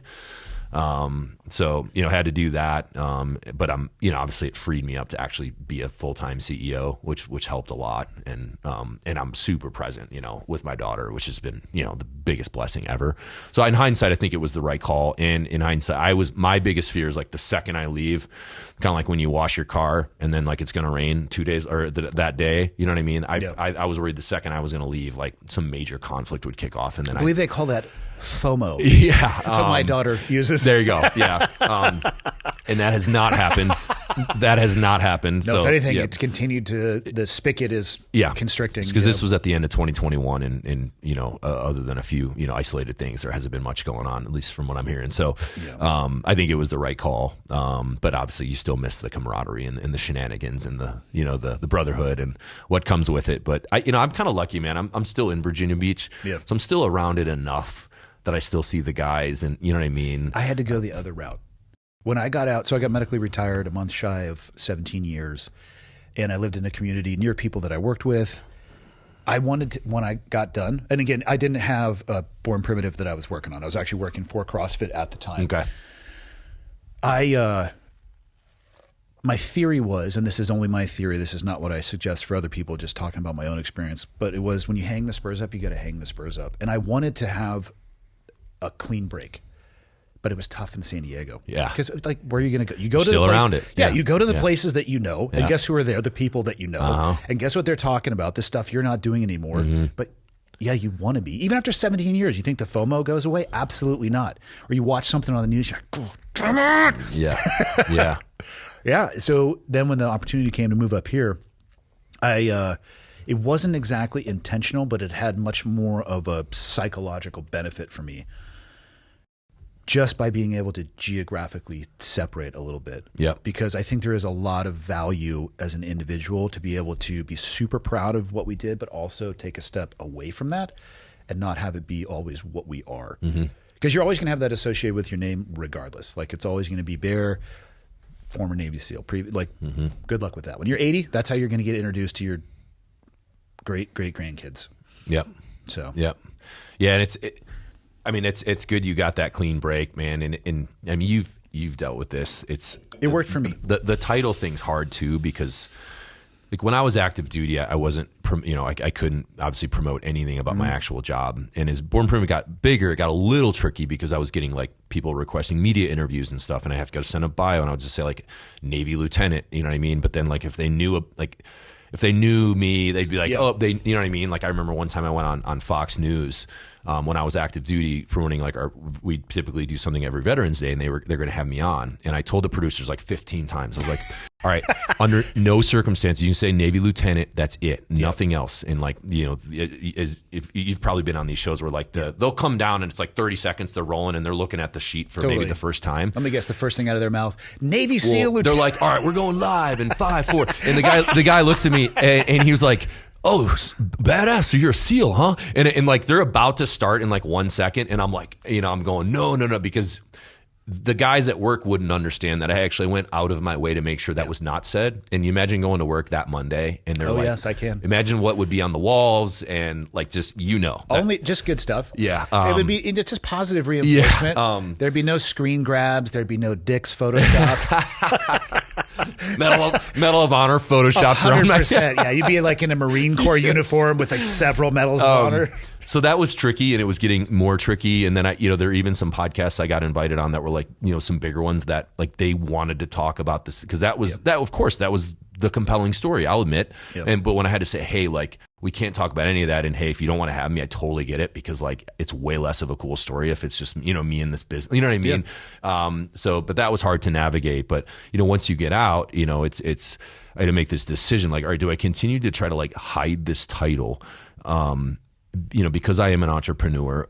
But then it becomes this awkward, like, okay, what did you just do for the last 8 years? You know what I mean? And then when you talk around it, and if you get too far in the gray area talking around it, people look at you, it actually draws more suspicion. Exactly. And then your attempt to diffuse it and obscure it a little bit, people are like, what? What do you mean? I've heard people use, did you do something special? And then it sounds like you're just trying to sound cool, like, you know what I mean, by being like vague, so, that's something that was a little hard for me to adjust to, because I understand, guys have their opinions at work and stuff. And I think a lot of it's like the younger guys, like once you get out in the civilian world, it's a little different, but that is something I've had to wrestle with. It's like, man, when you're introduced, because now, like I've been on Fox a couple of times, they're like, hey, Bear Handlon, former Navy SEAL, owner of Born Primitive. All 100% and I know when guys see that, they're like, there's probably some guys like, hey, that's fucked up. And it's like, or, which guys say that? The ones who aren't given the opportunity to go on Fox News, who have been an entrepreneur, who did the 8 years, earned the title, and have a business that they're going on Fox News to talk about giving back to the veteran community on Veterans Day. Yeah. Don't lose that either. Most of the people, it's interesting, man. Our community, I love our community. But at the same time, it is one of the most vicious, self-consuming communities, especially when it comes to people having success outside of that community, if in any way, shape, or form it's tied to the title or the trident. Yeah. Which, by the way, none of us own. We all rented that. But you earn the opportunity to do whatever you want to with your experiences. And I don't understand why it is so vicious. Oh, we need to go back to being the quiet professionals. It's like, hey, guys, how did you all hear about being a SEAL? Probably the book Men with Green Faces. Yeah. You know, or the movie, which was a documentary starring Charlie Sheen called Navy SEALs. Documentary. Love it. Yeah. But there has always been some level of public awareness of that because some people have taken their experiences and been public with it. Now, as long as you maintain your integrity and a relationship with the truth, I think it's okay. Yeah. But people get so pissed about that. It's like, man, you're not the arbiter of what can be done with that stupid. What do they charge for a Trident in the exchange? Like $6? Yeah. It's like, and I tell people like, oh, you want to be a SEAL? Just go buy one on Amazon. Yeah. They'll send it right to your house. I don't give a shit. Same one we got. Seriously, Yeah. It's like I had one time. The first one I got, we were in Thailand, and I dipped it in gold, and I had a ruby put into it, and I fucking lost the thing. I don't know where it's at, but I don't. It's as if people believe you could have never been successful without the bird. Yep. It's like, come on, guys. Yeah. That's not the case. Does it help? Probably. Does it have a huge negative association, especially as we get away from the GWOT? Because there are examples, in my opinion, of people who are, whether having a relationship with the truth is starting to get strained, or their actions in and of themselves that are hitting at a national level or maybe devoid of a little bit of integrity.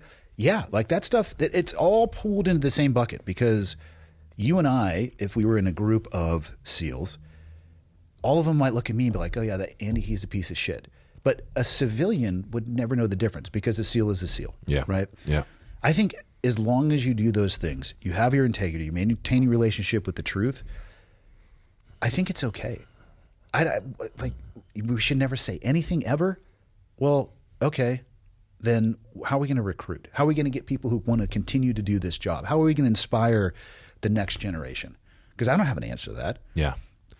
Yeah, it's hard because it's so ambiguous in what the rules are. There are no rules. That's the problem. Yeah, for example, like if a guy's getting out and he's trying to get a job and he's, like they have things like the Honor Foundation now and stuff where like guys get kind of trained up and they fix their resume and they do interview. And it's great stuff because I always speak at their things every quarter on their like entrepreneurial panel. All right, so can a guy put a Navy SEAL veteran, transitioning Navy SEAL on his LinkedIn?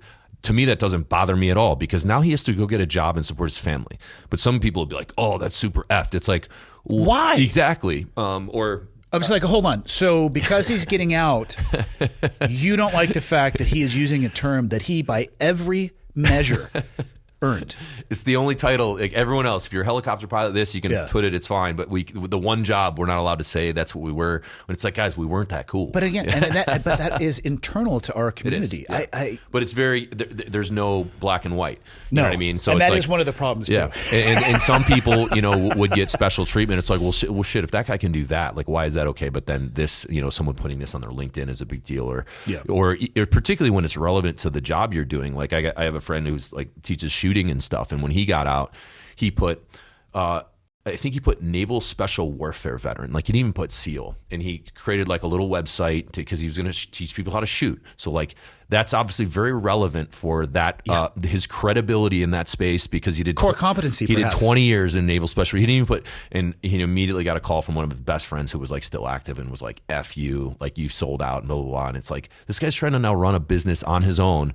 And so if you were a software engineer at Google for 20 years and you were like one of the high up, most best engineers, and now you're going to go try to train people but on, you can't use the word on Google? Writing code, are you going to be able to say, "Oh, I worked at this"? You're going to say, "Hey, I worked at Google." You know what I mean? Like it's okay. Worked at a search engine, relatively known company doing things. Yeah, or I've done 20 years in software. Okay, what you know what I mean? So it's a little frustrating, but also for the guys who are in, which I have absolutely nothing but respect for. You have no idea what's coming.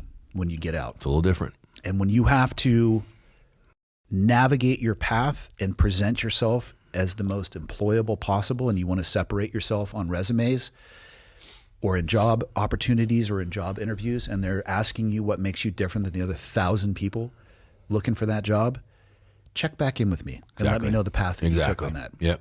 Yep. And you've earned the right to be able to have that distinction 100%. because just like the idiots who are out there, one drinking evolution at a time, ruining our reputation, they also earn the right to do that as well. Yeah. You've earned your experiences. Do with them what you want, but you're responsible for the outcome. Exactly. Yeah. God, it's such a weird world. What's the biggest mistake you have made in Born Primitive? Ooh, good one. Then I need to know what item you thought was going to be a banger that just didn't sell. Okay. Because these are fun. Like people don't understand soft goods. Yeah. Or just what goes into like, because you write the check up front. Yeah. I would say the biggest mistake we've ever made was. Today's episode is brought to you by LMNT. This stuff will save your life. And I don't mean it's going to pull you out of a fiery car or jump into a pool and rescue you if you don't know how to swim, which learn how to swim because most of the earth is covered in water. But if you exercise, if you sweat, if you care about electrolytes, then what is contained in this little pouch right here is an absolute game changer. In this little pouch, in one of these things, is 1,000 milligrams of sodium, 200 milligrams of potassium, 60 milligrams of magnesium. Now, this particular one is a citrus salt, which I enjoy. But I'm looking at their website right now, and I'm going to recommend their lemonade. It's one of the flavors they came out with over the summer. It tastes like the lemonade that I grew up with. It is my go-to after an hour of jiu-jitsu, consensually snuggling and attempting to choke my friends unconscious. And the difference it makes on days where I don't have one after training and days when I do is unbelievable. I feel like I can actually recharge and recover, and I definitely feel it when it comes to soreness the next day. They got a lot of flavors. I'm looking at their website right now. So the citrus that I mentioned, this flavor comes in their bubbly water. It's sparkling water. Same flavor. They make a 16-ounce can and a 12-ounce can. They have grapefruit. They have a black cherry lime sparkling. They have an unflavored one if you really hate your life and things that taste good. They have two different chocolates as well, this chocolate caramel and a chocolate salt. Those are great for hot chocolates. I use those in the winter. They have some spicy ones, a mango chili particularly, that's great in cocktails, raspberry, orange, watermelon. God, they're delicious. And you may not know where to start, so I recommend the variety pack, which is probably the best way to figure out what you like from a brand that maybe you haven't ordered from before. Let them send you a bunch of these things. Pick the one that you like, and the next time you go to order, you know what to put in your cart. Drink LMNT.com/clearedhot. Your body will thank me for it. Back to the show. Purchase is inventory. Back to what we were talking about. Yes. So Mal and I used to and it was mainly Mal would do the inventory purchases. Like we had some shitty Excel doc that was super rudimentary, and we would just kind of guess, and it was not scientific at all. So we got this software that was supposed to use it'd see your sales velocity and do all these calculations. Like you should order 900 units or 2,000 units. So we brought someone in with no experience. And we thought, oh, well, she can just learn this software, and then she's just the one that runs it, and then she'll submit the purchase order. So she would send the purchase orders to Mal and me, and then we'd be like, yeah, approved, and would submit it. Well, this was during COVID. So lead times were longer on getting stuff in. So you had to order a bigger amount, right? Just to cover the time lapse. And things exploded during COVID because everyone had all this extra money and they're sitting around their house wanting to wear, comfy sweatpants, right? So there was an order we put in. At the time, we would launch let's say a fall collection, and your 6-week burn on we let's say you'd sell through let's call it say 35 or 40,000 units in a 6-week period, which is kind of when you want to start kind of selling out, right? Yep.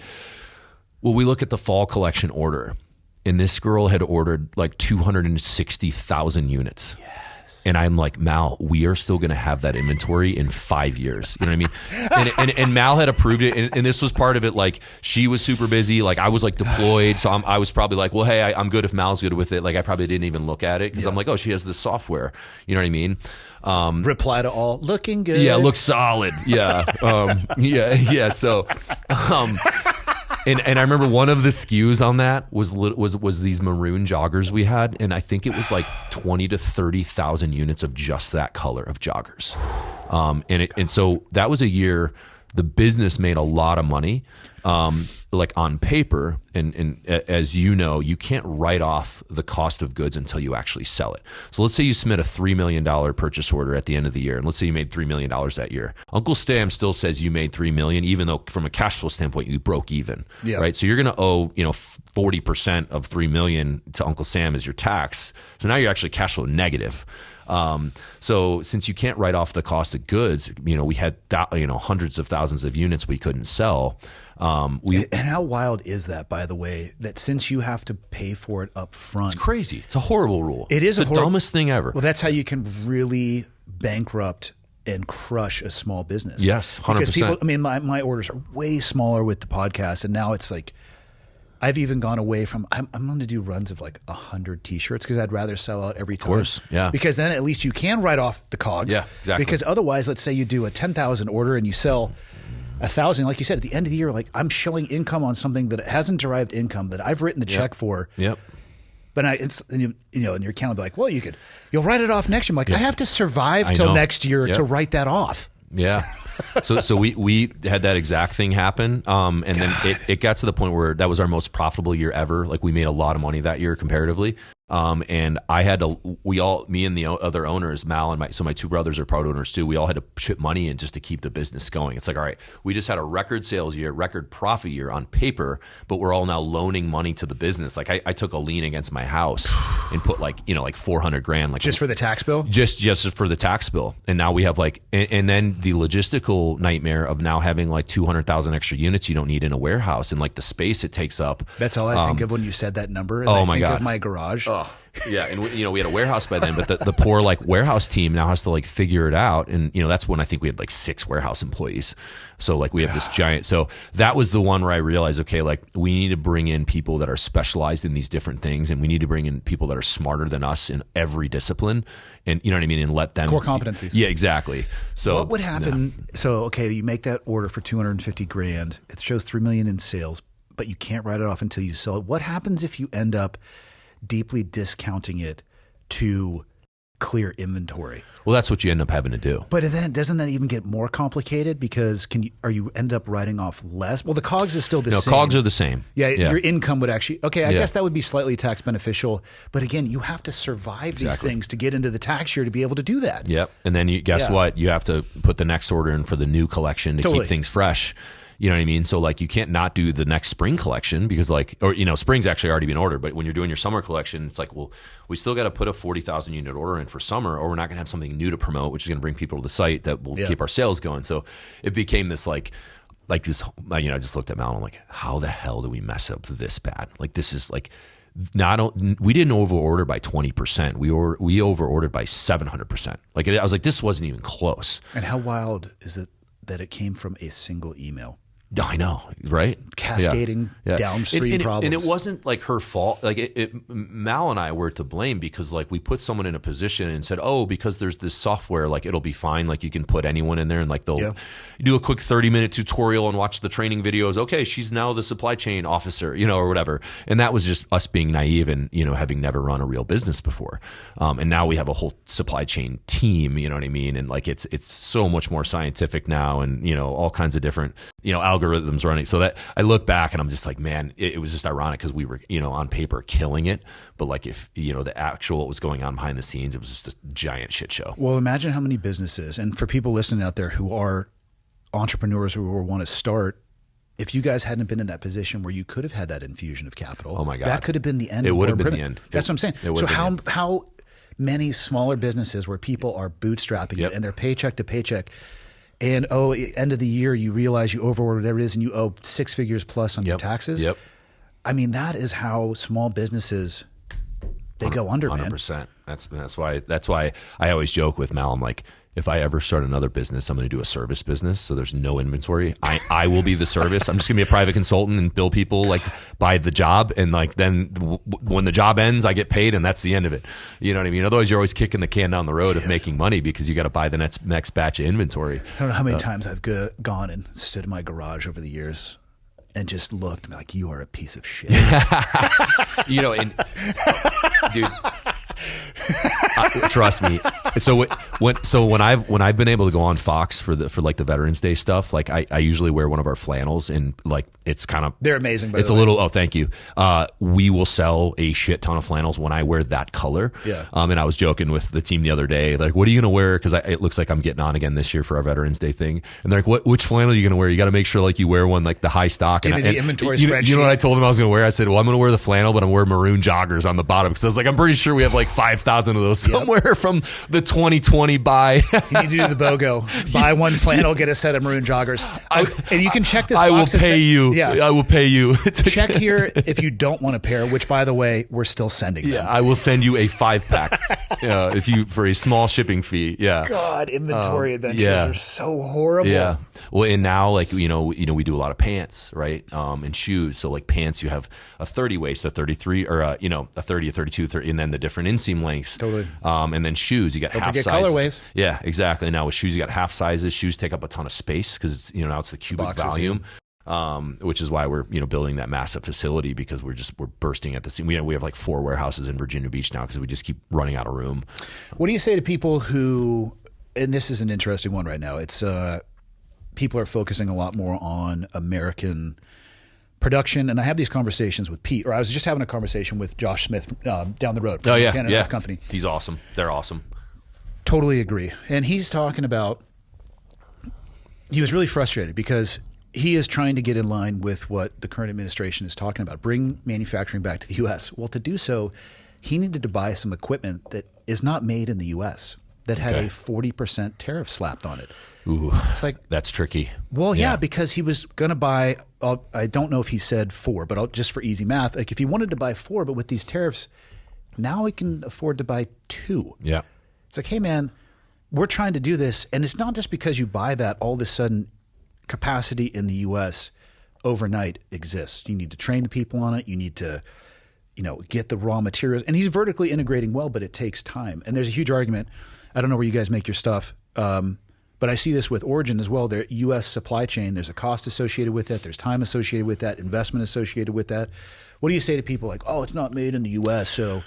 It's a very valid question, and I appreciate the question, because I would be that guy if I didn't own an apparel company, because I would, I'm from the Midwest, patriotic, I love America, like I am that guy.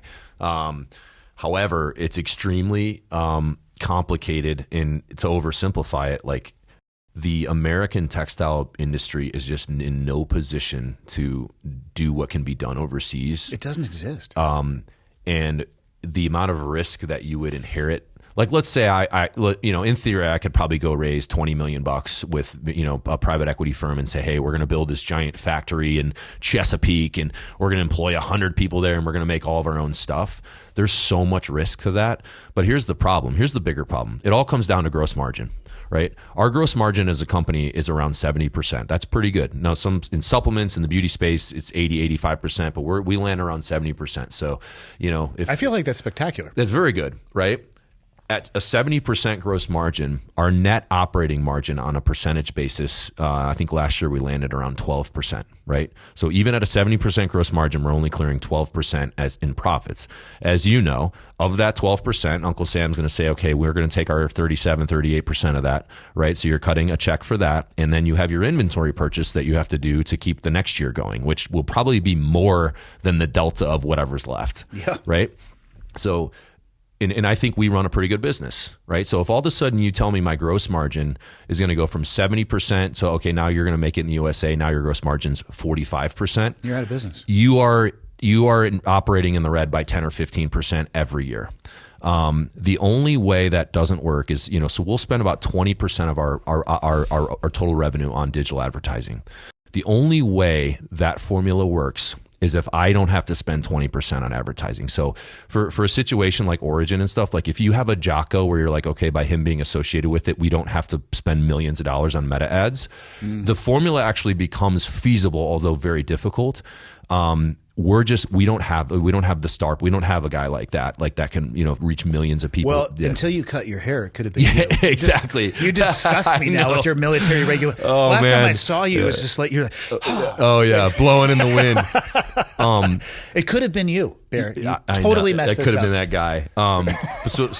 But also, I hate to say it, but for high performance cut and sew apparel, we don't have the capability from the sewing capacity as well as the fabric selection. And I hate admitting that, but but it's also just the objective truth. It is. Aren't places like Vietnam on kind of the cutting edge of stuff like that? Exactly. You can get any fabric in the world, and you have the best sewers, and they can make you a sample that is like, and I won't give names, but we originally, when we were doing outdoor, we launched our outdoor, we wanted to see if we could get it made in the US for a similar price point. We were like, let's just try.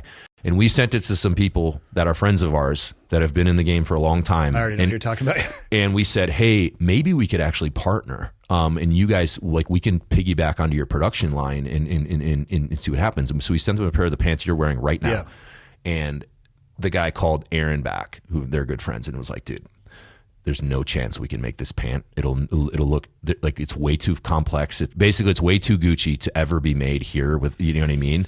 And we already knew that, but we wanted to try. And then also it's all the price point. So if you wanted to achieve a gross margin that would make your business able to have a chance at making 3% bottom line, you'd have to double the price of the pant. Now everyone, bangs the Made in the USA drum a lot.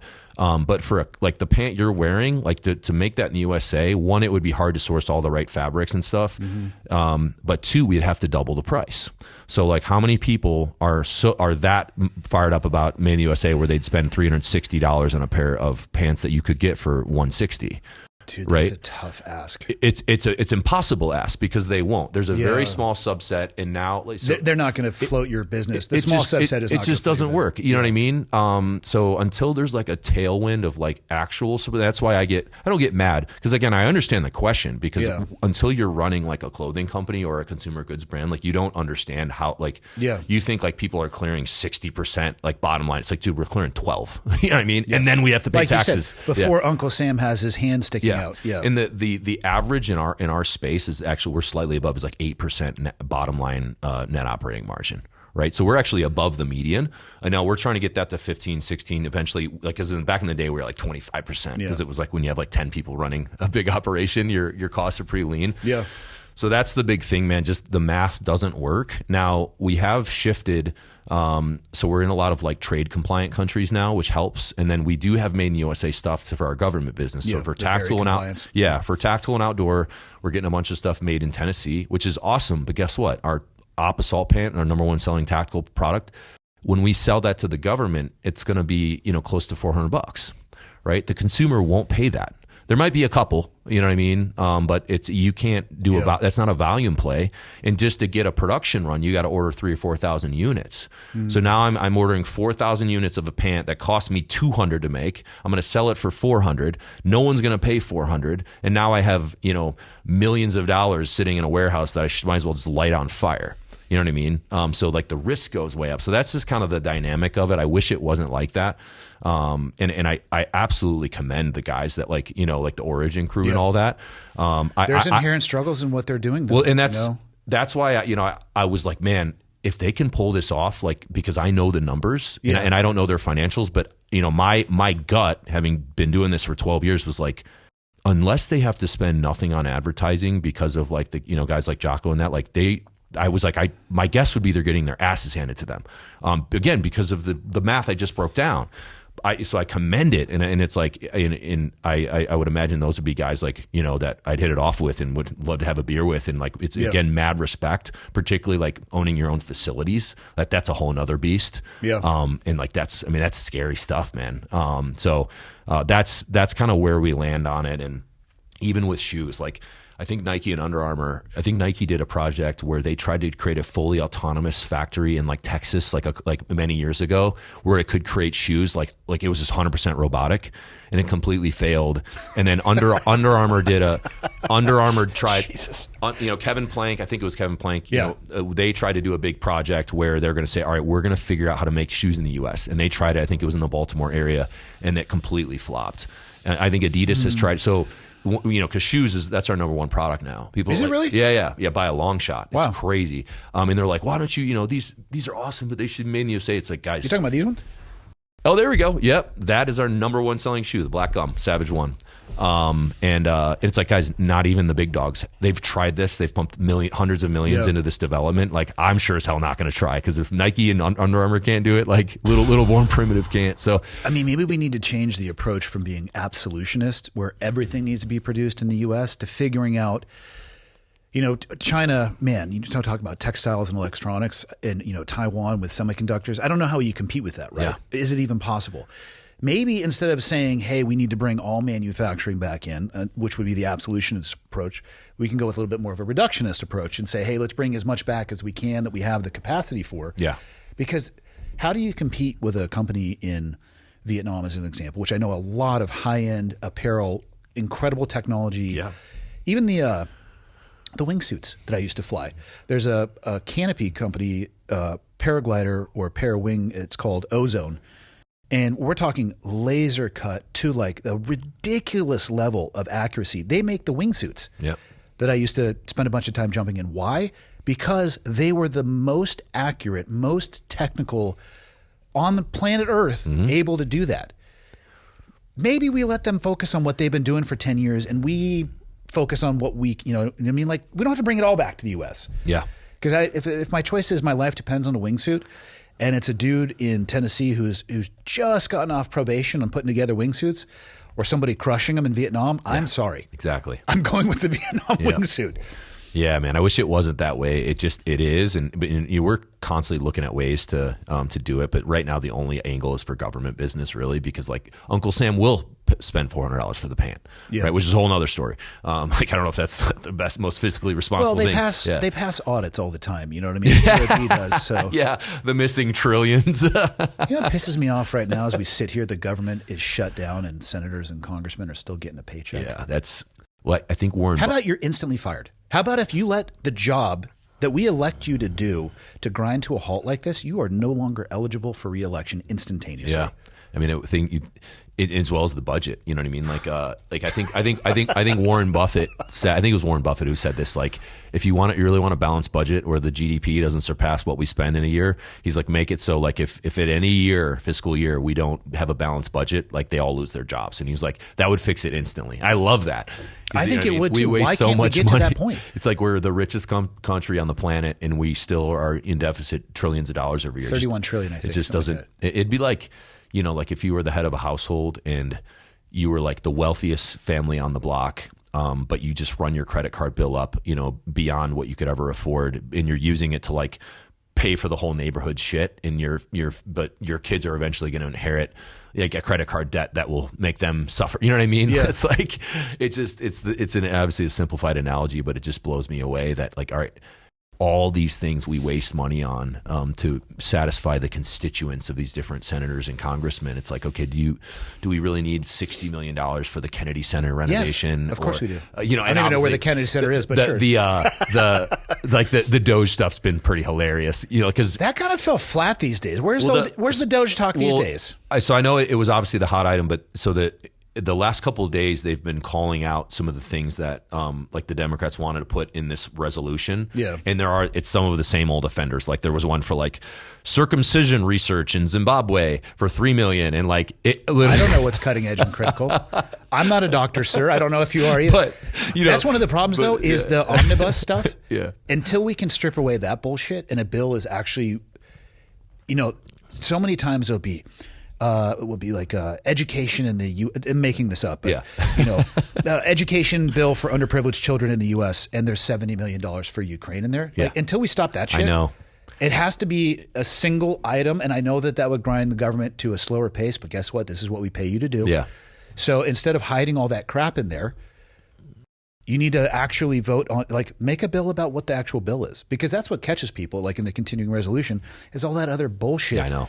That I feel like you have to put through an AI, like, hey, here's an 8,000 page bill. We vote on this tomorrow. Be ready to go. Like, your only option is to spit that into an AI machine to try to summarize it. Supercomputer. Yeah. And then, some guy, hey, I need 20 million for the park in my district. Okay. Yeah. Totally. Are you going to vote yes? Yeah. Okay. We'll put it in. We'll put it in there. Yeah. Even though put it's it like in for this leukemia study bill. Like, exactly.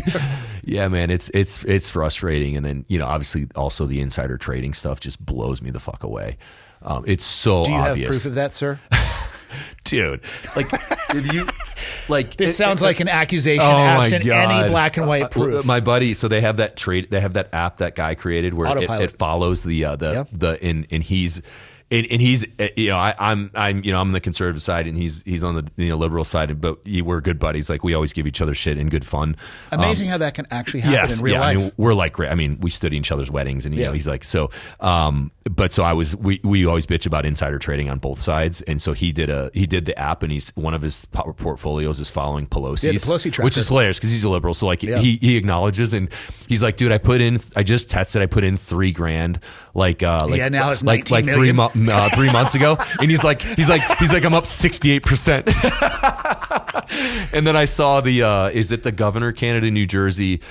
She was asked a question on like a podcast about, she had just done a recent trade of like, she had sold like 7 million in stock, like right before, and I might be messing up the exact details. Like right before it got sold off or whatever.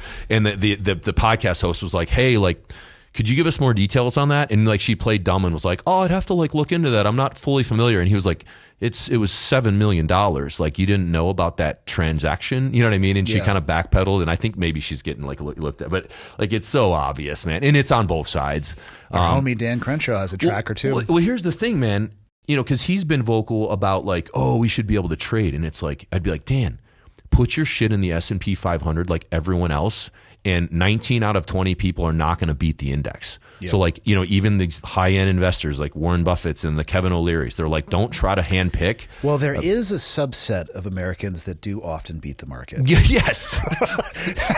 but don't They're known as politicians. Well, it's like, but yes, but it's like, don't act because you became a congressman, that if you're not able to trade stocks, that you're now sacrificing this giant luxury, like freedom. Like, you join the military, you sacrifice a lot of shit. So it's like, you're telling me that because you just are only allowed to put your stuff in the S&P 500 like the rest of us, and you can't handpick stocks in these random defense industries in like Ukraine that all of a sudden goes up 200% overnight because they just got a contract. And then, right before this company in the US gets a giant congressional subpoena that you knew was getting issued 3 weeks ago, and mysteriously you just sold off all of your stock because you knew once the press got a hold of it, it's going to go down 40% overnight. Like this, it's so fucking obvious if you have that information. It's absurd. Yeah. And then, they with a straight face will be like, oh, I don't know what you're talking about. And it's like, oh, so you're telling me if a congressional subpoena is getting issued to a Fortune 500 company about some kind of violation of some environmental law they broke or this and that, and like their stock is going to crater overnight when that subpoena is issued.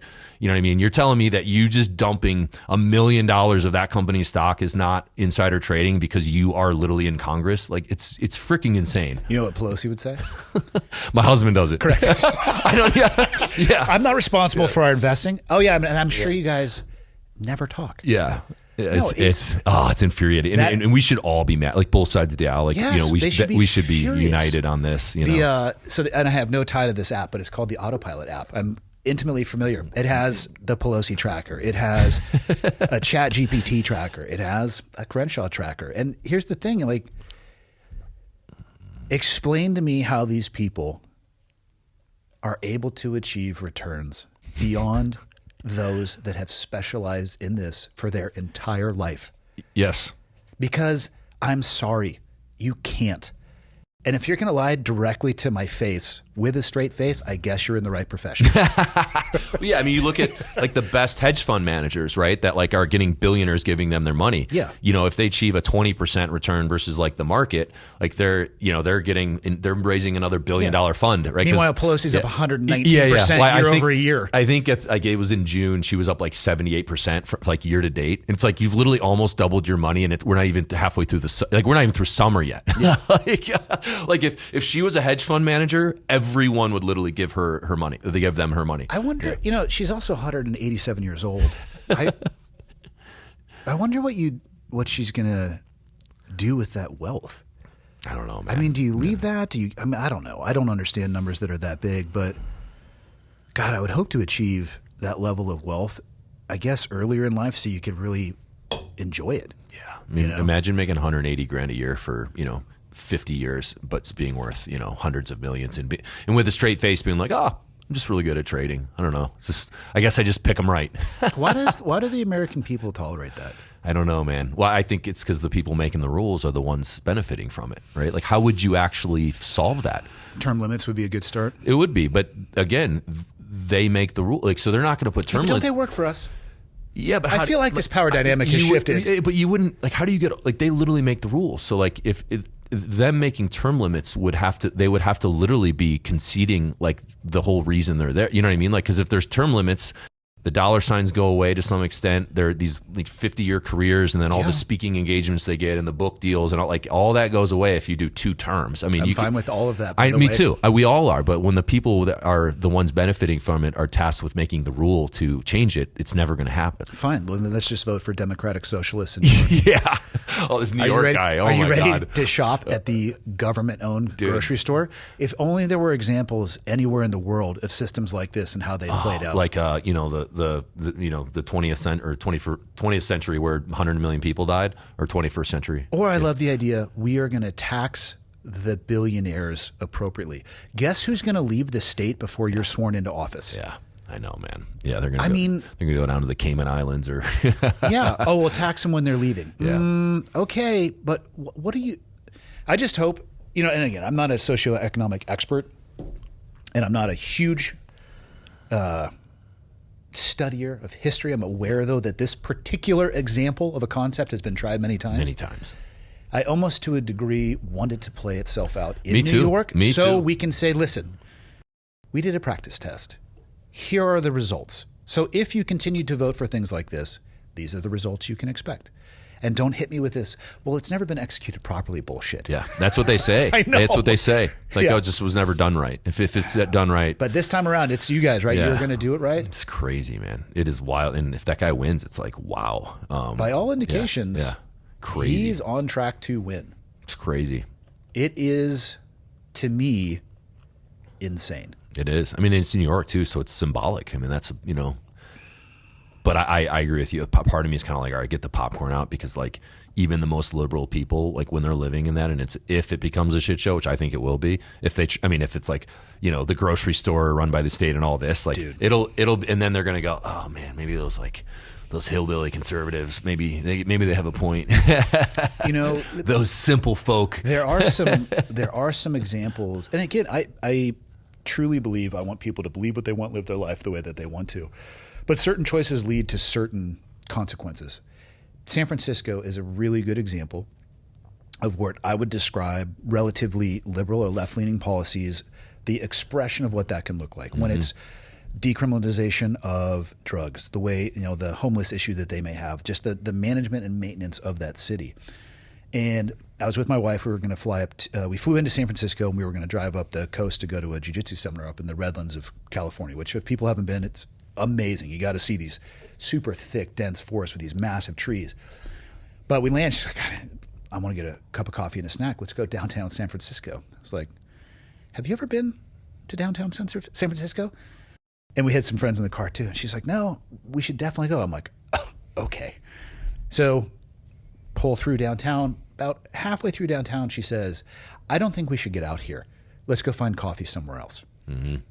And people can just Google San Francisco and what's going on there and what policies led to that and how long they have been in place. The test answers are out there on a lot of this stuff. Yeah. And Portland. I mean, there's so many examples. Yeah. It looks like third world countries in some places. I don't know how you correct it. I mean, large businesses are running for the hills, which is going to give you these cavernous, on Main Street, if that's what they call it, these cavernous openings in retail buildings, mm-hmm. which it's just like this compounding problem that doesn't seem to be getting any better, but yet portrayed as the direction that we should take by some people in this country And I don't know how they look at that and go, this is the way.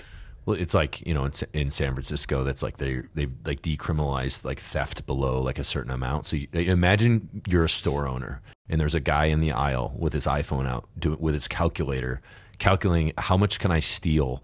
So like, I can't get arrested for that. Like I got another example. Like how do you not be like, okay, and then you can't like stop him, you know what I mean? And if you call the cops, they're just like, oh, we're just going to like write him a citation. And if he doesn't show up for court, they throw it out. And they all know that. There was a video of a girl that like was arrested for, I guess where she was, it was 500 below was a citation. Yeah.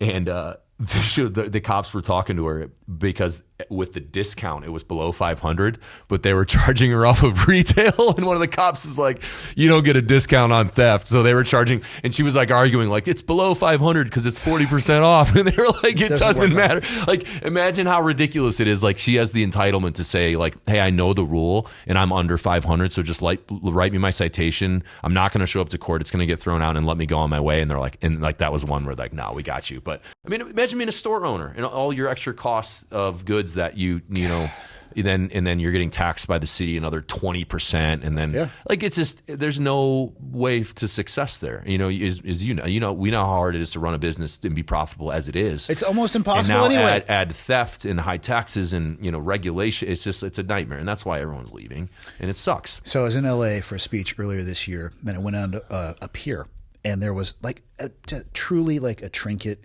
gift shop, and it said on the door on the way in, everything in the store is $899. The non-theft discount will be applied at checkout. Nice. That's brilliant. That's brilliant. Smart. Love that. Yeah. The average cost of an item in there had to be $5. Yeah. But I mean, okay, creative solutions to problems we probably never thought we were going to have to encounter. Yeah, that's sad that they had to come to that, but good. Yeah, a trinket gift shop. That's very, very smart. I appreciated it. Yeah, for sure. Love it. Talk to me about what you guys are doing for Veterans Day. Yeah. Because this is pretty awesome. And it's not the first time you've done it. I mean, this is a continuation of what you've been doing. Yeah. So, since the beginning, we've always tried to like leverage the platform to give back and do some good.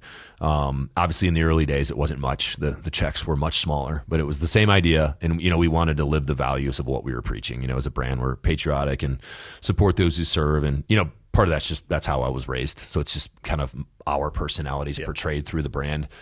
So the last few years on Veterans Day, we'd always try to do something where we'd pledge like a bunch of our sales and profits and do like a big donation to like a 501c3. But last year kind of got a wild idea of, it would be cool if we could maybe pay off veteran medical bills. So I got linked up with an organization, called Forgive Co.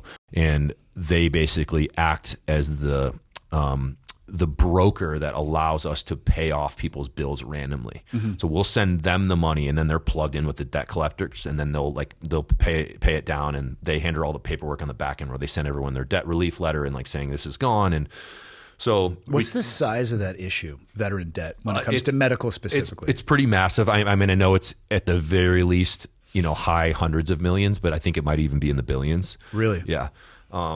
And I'm actually trying to get that exact number because for a bigger vision of this that I'll get to. So we tried that last year. It was like, well, this, because they had hit me up about like, hey, you can do a good deed and pay off people's debt. And on the surface, I was like, well, that's actually counter to like the values of the brand, because like I don't like the victim mindset, and like I'm not just going to pay off some guy's truck because he bought a Raptor he couldn't afford, and now I'm bailing him out. Like that's not how we roll.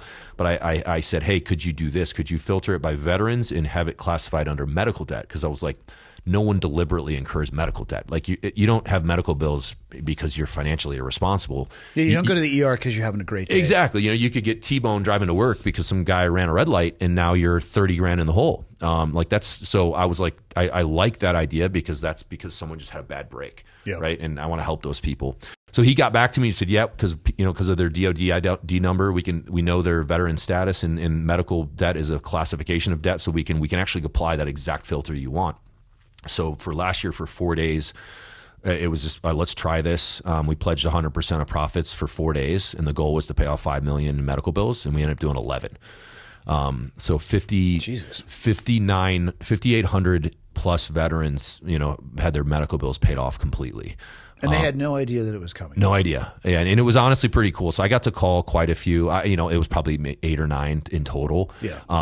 Just to, kind of, hey, I'm the founder of Born Primitive. You probably don't know who we are or who I am, but like I just want to let you know you're going to be getting a letter in the mail, and it's actually real. Like it's not a hoax. So like I just want to give you the news myself. And those were super emotional and awesome conversations.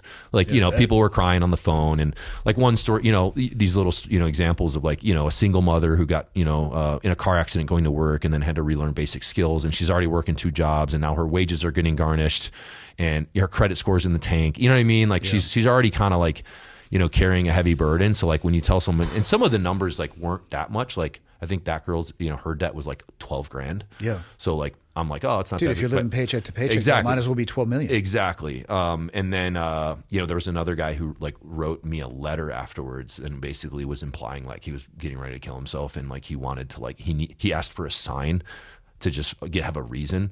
And then he got the debt letter in the mail the next day.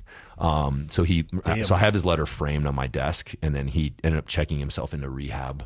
And then we end up like on Christmas, because I knew he'd be all alone. Like we sent him like $4,000 worth of gear on Christmas Day, and like he got to open it all up. So like, little things like that. Like we got all his sizes and stuff. Yeah. And then there was a Marine who was partially paralyzed. I think he had 3 kids, single father, and his debt was 183 grand. So on November 10th of last year, which is the Marine Corps' birthday, we had to let him know that his bill was gone. So there's all these examples. Did you let him know that was because of the Navy? What's that? Yeah, I did not. I should, though. That was a missed opportunity. I would have sent that letter on official Navy letterhead. You need to consult with me on some of these things, because you can do a good deed, but also remind them that we're the big daddy. That's right. Because our 250th birthday was the 13th. I saw your Casey Ryback post. Yeah, Casey Ryback, love it. Fuck that guy. God, I hate Steven Seagal. Such a piece of shit. The SEAL turned chef that saved the day on the ship. Yeah. So we did that, and it was honestly awesome. A lot of people got behind it, so it got a lot of momentum. And I got to go on Fox News, so that was a huge help. And so we did that, man. It just honestly blew me away, because like once you got connected to some of the stories, like this was just initially like an idea on like a piece of paper, but then I got like emotionally invested, because I was like, man, this kind of rocked me a little bit, because this is a lot of people that like changed their life overnight that were really in a bad place, and lighten up that rucksack. So right when it concluded, I was out in Salt Lake City, and I was on Evan's podcast, Black Rifle Coffee. And once we stopped, the podcast and the cameras were off, I was like, hey man, I got to give you the 60-second elevator pitch. But like, here's what we just did. And you guys 100%, like, I want to make this bigger, because now I'm fired up, because we started getting emails from people that were like, very desperate emails, like, hey, this just happened, like I got in this car accident, I got my kid sick, like we have this $60,000 bill, like can you pay it? And since we'd already just done this giant tranche, like we couldn't just obviously start doing that. Yeah, it doesn't go on forever. So I realized, okay, this was a awesome like mission success, but like we just literally barely scraped the surface, because there's hundreds of millions of dollars are outstanding, right? So that's why I was like, what can we do next year to make this bigger? So, and I knew, Black Rifle has been so, has set such a good example of giving back. You know what I mean? Because I would see, like, when we were much smaller, like the things they would do around Veterans Day, for veterans and first responders, and the checks they'd be cutting to different charities. So I feel like they kind of set the standard. And I was like, all right, if there's anyone that would want to get this, but 2 would want to join the effort, it's them. So I gave Evan the 60-second elevator pitch, and he was just like, dude, done, like in. Like, just let me know what you need. And this was last fall, like this was like late fall, like we had already kind of done it. So we both agreed, hey, we're going to do a combined effort and try to do 25 million in veteran medical bills this year. So from November 7th to the 11th, depending on when this airs, I'll put it up before then to make sure. Okay. Yeah.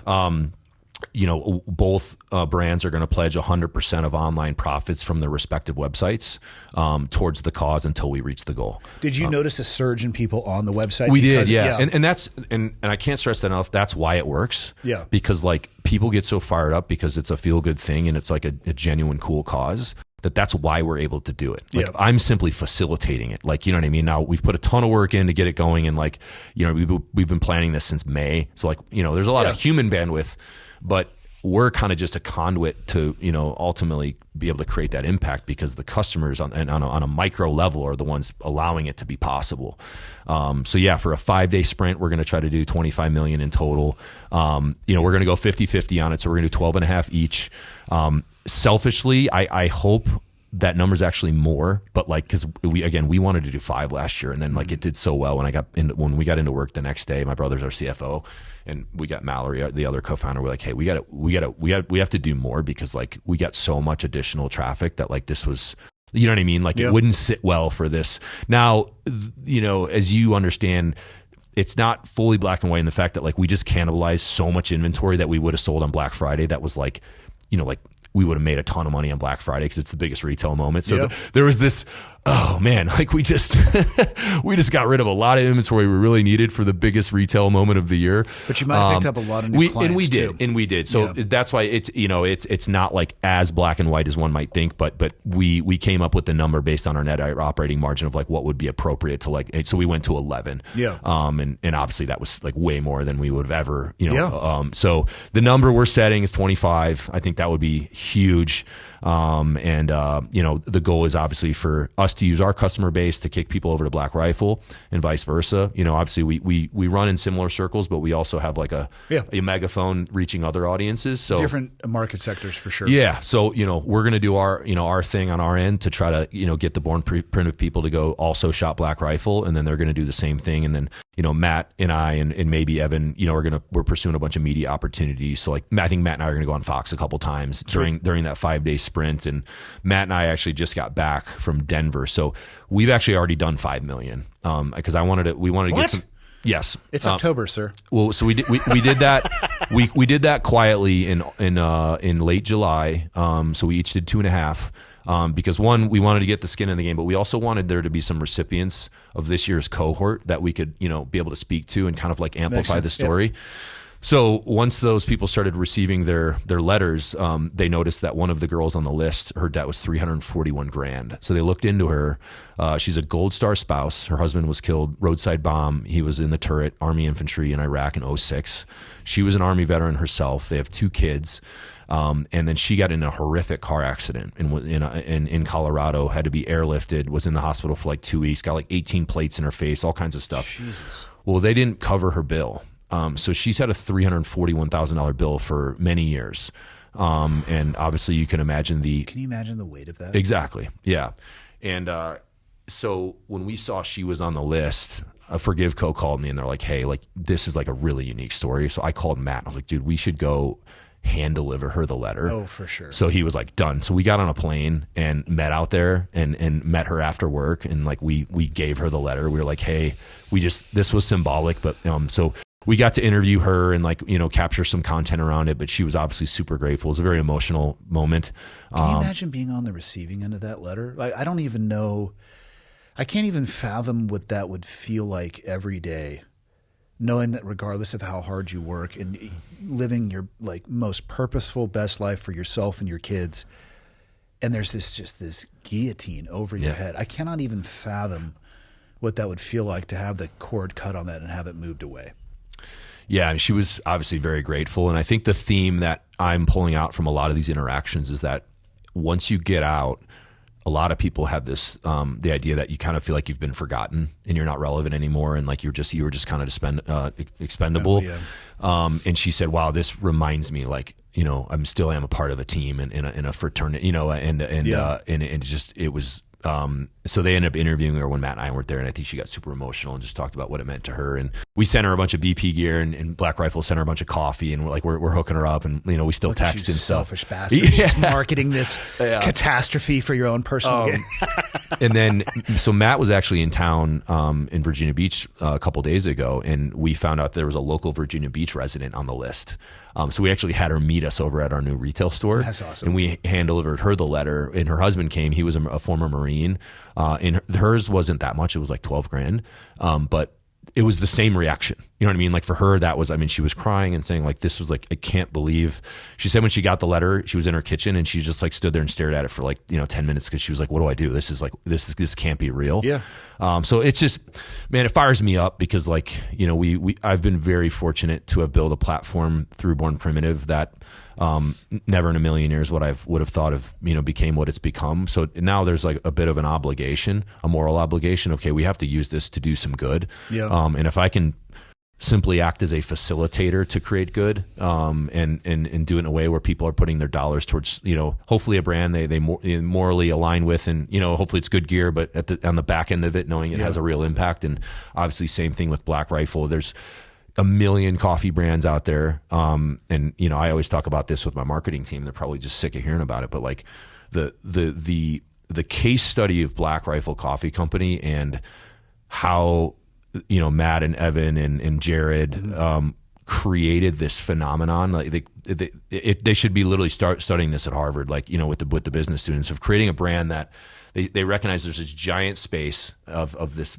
thing that we all consume, but there wasn't any brand at the time that spoke to guys like us. Yeah. You know what I mean? And there was good product, but there was really no brand. Like I don't like really align with like a Starbucks. Like, it's like, I'll go there in the airport and but it's like, there's not really a moral or ethical connection. No, it's to transactional. Me. Yeah, it's purely a product. Yeah. But like what they were able to create was like, no, we're actually going to create a brand, so guys are actually proud to align with it, and that's why like the merch site. Obviously your shop looks beautiful, by the way. Like all that merch you have on the side, that's because you guys have created more than just a coffee company. There's an association that when that logo is on your chest, that's saying something about who you are. We do 60 to 70% merchandise over coffee. Exactly. See, the reality is we are a merchandise store that sells coffee, not a coffee shop that sells merch. And that proves my point of like the strength of the brand. And it's really not about the product anymore. It's it's a nice screen printed T-shirt, right? Yeah. Anyone can do that. Well, but the designs don't suck either. Oh yeah, no, you guys do a good job. If I was to do the designs, it'd be stick figures. Yeah. Well, and I don't really mind saying the name, but Jack, we have some friends at Jack Links, and one of the senior people there was I think they're trying to stand up some e-commerce stuff, and they were like, hey, can we like kind of peek behind the hood of what you guys do? And it was very rudimentary, basic what they were doing. And he got on the phone with me and he was talking about like, I want to sell way more merch. He was like, Black Rifle, I think they're doing like 40 million a year just in t-shirts. Like we can be doing that. Like he was trying to develop new business for Jack Links. Yeah. And I had to be very brutally honest with him. I said, hey, no one's going to wear a Jack Links t-shirt. Like it's a great product. I said, I probably should buy stock in your company because I eat pounds of it every year. But I said, you're comparing apples and oranges. You guys aren't Black Rifle Coffee. You've developed a really good business, but no one's like rocking that to the airport. Like, cause it's just weird. You know what I mean? Just like no one's wearing a Starbucks shirt. You know what I mean? It's different. God, you really don't see people wearing Starbucks shirts, do you? People aren't even wearing an Apple shirt. It's like Apple's the biggest brand on the planet. And like people aren't rocking Apple shirts. So it's a different, like you've created. Actually, I think Nvidia is larger than them on a value basis. It's not a big deal. But anyway, and they have their Feed Your Wild Side campaign with like the Sasquatch. I was like, your only chance is to throw Feed Your Wild Side on a shirt with Sasquatch. And I said, people would buy that just because it's different, but they're not going to buy a shirt that just says Jack Links across the chest. They will not. So, we kind of going on a tangent, but as far as the strength of brand, but I truly believe you guys have set the standard of how to, and now obviously there's a million copycats, you know what I mean? And that's a testament. If you've done it right, that's of course going to happen. What's interesting is, when you say that some of these people feel like they're forgotten, I think that's accurate. And I don't think that people should look to the government to solve that problem. Exactly. The reality is you're useful to the military. And I say this, I'm curious if you agree to this or agree with this, but I think it's largely true. And of course, nothing is absolutely true, but you're of a great value to the military when you're serving. But man, when you leave, they don't give you a second thought because it's not their core responsibility to worry about what happens with you afterwards. Yep. There are programs that are in place. The VA has its pros and its cons. TRICARE has its pros and its cons. And a lot of times, though, people will negatively talk about both TRICARE and the VA, and sometimes it's just an unwillingness of the veteran to actually engage with those systems. So the systems are there to help them, but they don't necessarily engage. That's one portion of it. There is the quality and standard of care is another one, but the government is not suited to solve those problems, but brands like Born Primitive and Black Rifle, and I wish I could, I mean, it's, you know, if Evan was in here, I'd say the same thing. Like, I'm adjacent to Black Rifle. Like, I wasn't involved in any of the founding of it, right? I have one of their locations up here, but the building of the brand is on those guys. I was late to the party, but those entities are better suited to solve the problem than the government is. And I think that that's actually the solution to it. You're more nimble. You can put programs like this together rapidly. No red tape. No red tape. I mean, how quick was it? Me and Evan, I'm sitting at a table just like this, and I was like, in 60 seconds, yo, dude, you in? I'm in. Done. That would take 2 terms in Congress. Exactly. And that's as simple as it was. We shook hands. I got on a flight, and then I said, hey, I'll circle back in like a month after holiday, whatever. We'll get our teams together. And then how quickly was it felt in the real world, right? These people that are actually getting, that's what I'm saying. Yeah. The government, I hate it when they're like, okay, we have a problem. And to solve it, I would look to the government. The most inefficient organization on the planet. The government. Yeah. No, they're not suited to solve it. And it's a good point, man. And so just to expand on maybe what this could become as we look at it. And so I actually flew out to Salt Lake City, and I got to sit in on like a team meeting. I had a big Zoom call, and I was sitting next to Evan, and he was kind of dictating, okay, this is like an operational priority for us now. Like this is basically our Veterans Day plan. And that was really cool to hear that coming from him. So I just sat in on the call that they were talking about some e-commerce stuff. And one of the guys on the call, to his credit, one of the Black Rifle employees, was like Googling like the outstanding like VA medical bills. And I think the number was like 800 million or something. And I don't know if that's accurate, but we all kind of paused. We're like, well, is there a world where these, you know, us and Black Rifle Coffee Company could eradicate 100% of the debt as 2 civilian organizations? Maybe not with just your 2 organizations, but could we rally? Yes. And, you know, could we then rally other brands? And, you know, could you get, you know, the Anheuser-Busch's of the world and Visa and Amex, like all of a sudden you're getting these like giant donations because they want to be a part of it. You know what I mean? And what could it become?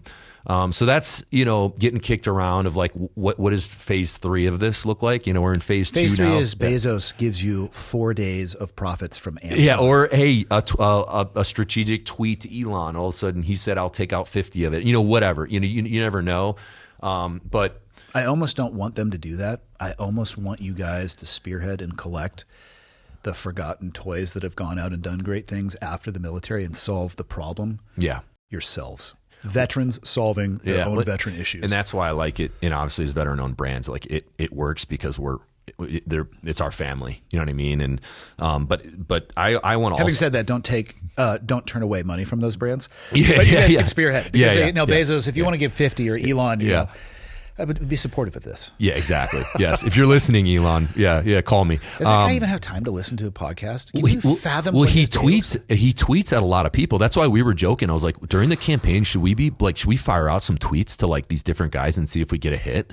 You know what I mean? Like Elon. Evan knows some people who are close enough to Elon where you might not have to tweet. You could probably go with a text. Okay, that would be pretty cool. Yeah, but that's where my mind goes. Like, okay, with our kind of unique access and placement in some areas that other people don't have, could we make this a bigger thing? But more importantly than just cutting a check, like getting to the root of the problem, because when this thing finishes this year, if we're able to do 25 million, if you combine last year and this year, there probably will be close to 30,000 veterans in a giant data set that many of those, 30,000 plus people had debt because of deficiencies in the VA. Likely. Not all of them, you know what I mean? But at the very least, you could conclude that there will be some really good case studies that if we are able to give the VA this data, they could actually, identify, oh, that girl that lives in rural, Arkansas that had the $50,000 bill because she was like airlifted from a car accident. All right, she can't dictate what hospital she goes to when she's airlifted. So that was on us. We actually should have covered that claim. You know what I mean? Okay, got it. Like, so create a system on the back end to fix these problems, because some of the people I spoke to,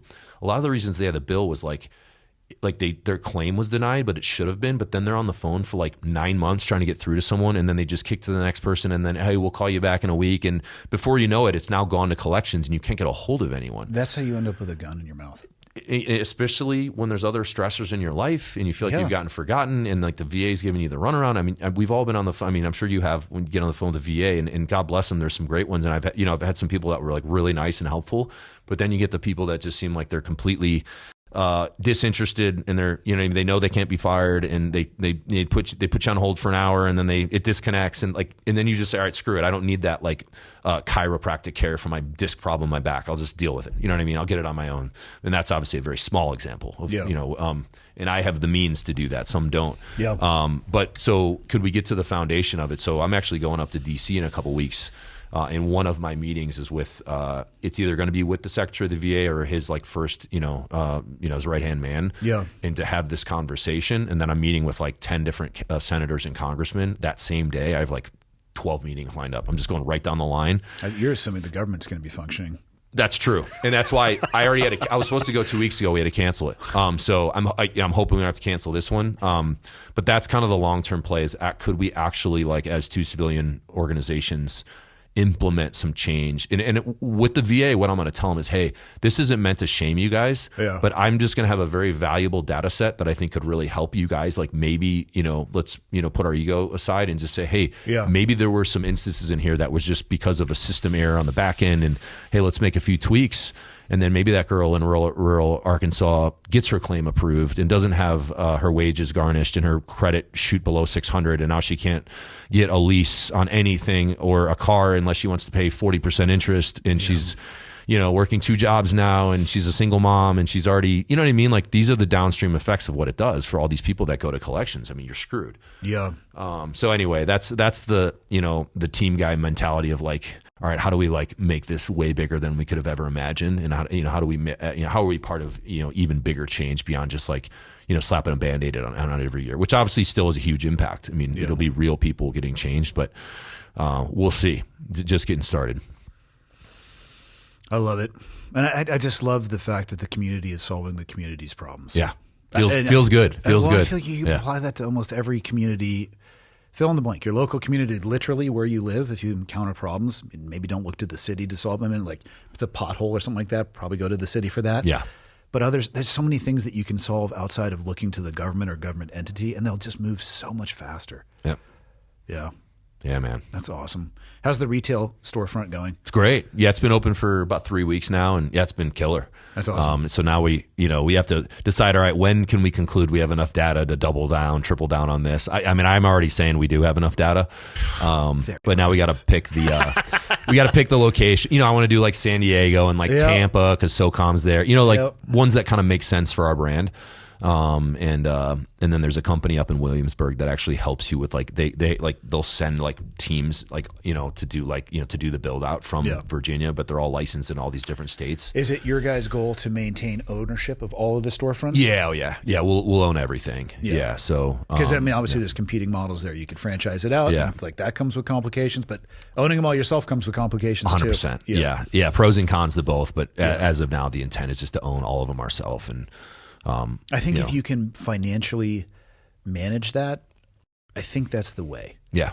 For control. Totally. Yeah. You can keep them uniform, and obviously having to have employees in other states will be a pain in the butt. Yeah. So there'll be some administrative stuff that'll be annoying. But we're always solving that kind of stuff. So it's just another thing to add to the plate. What's the one product you want to make that you haven't been able to yet?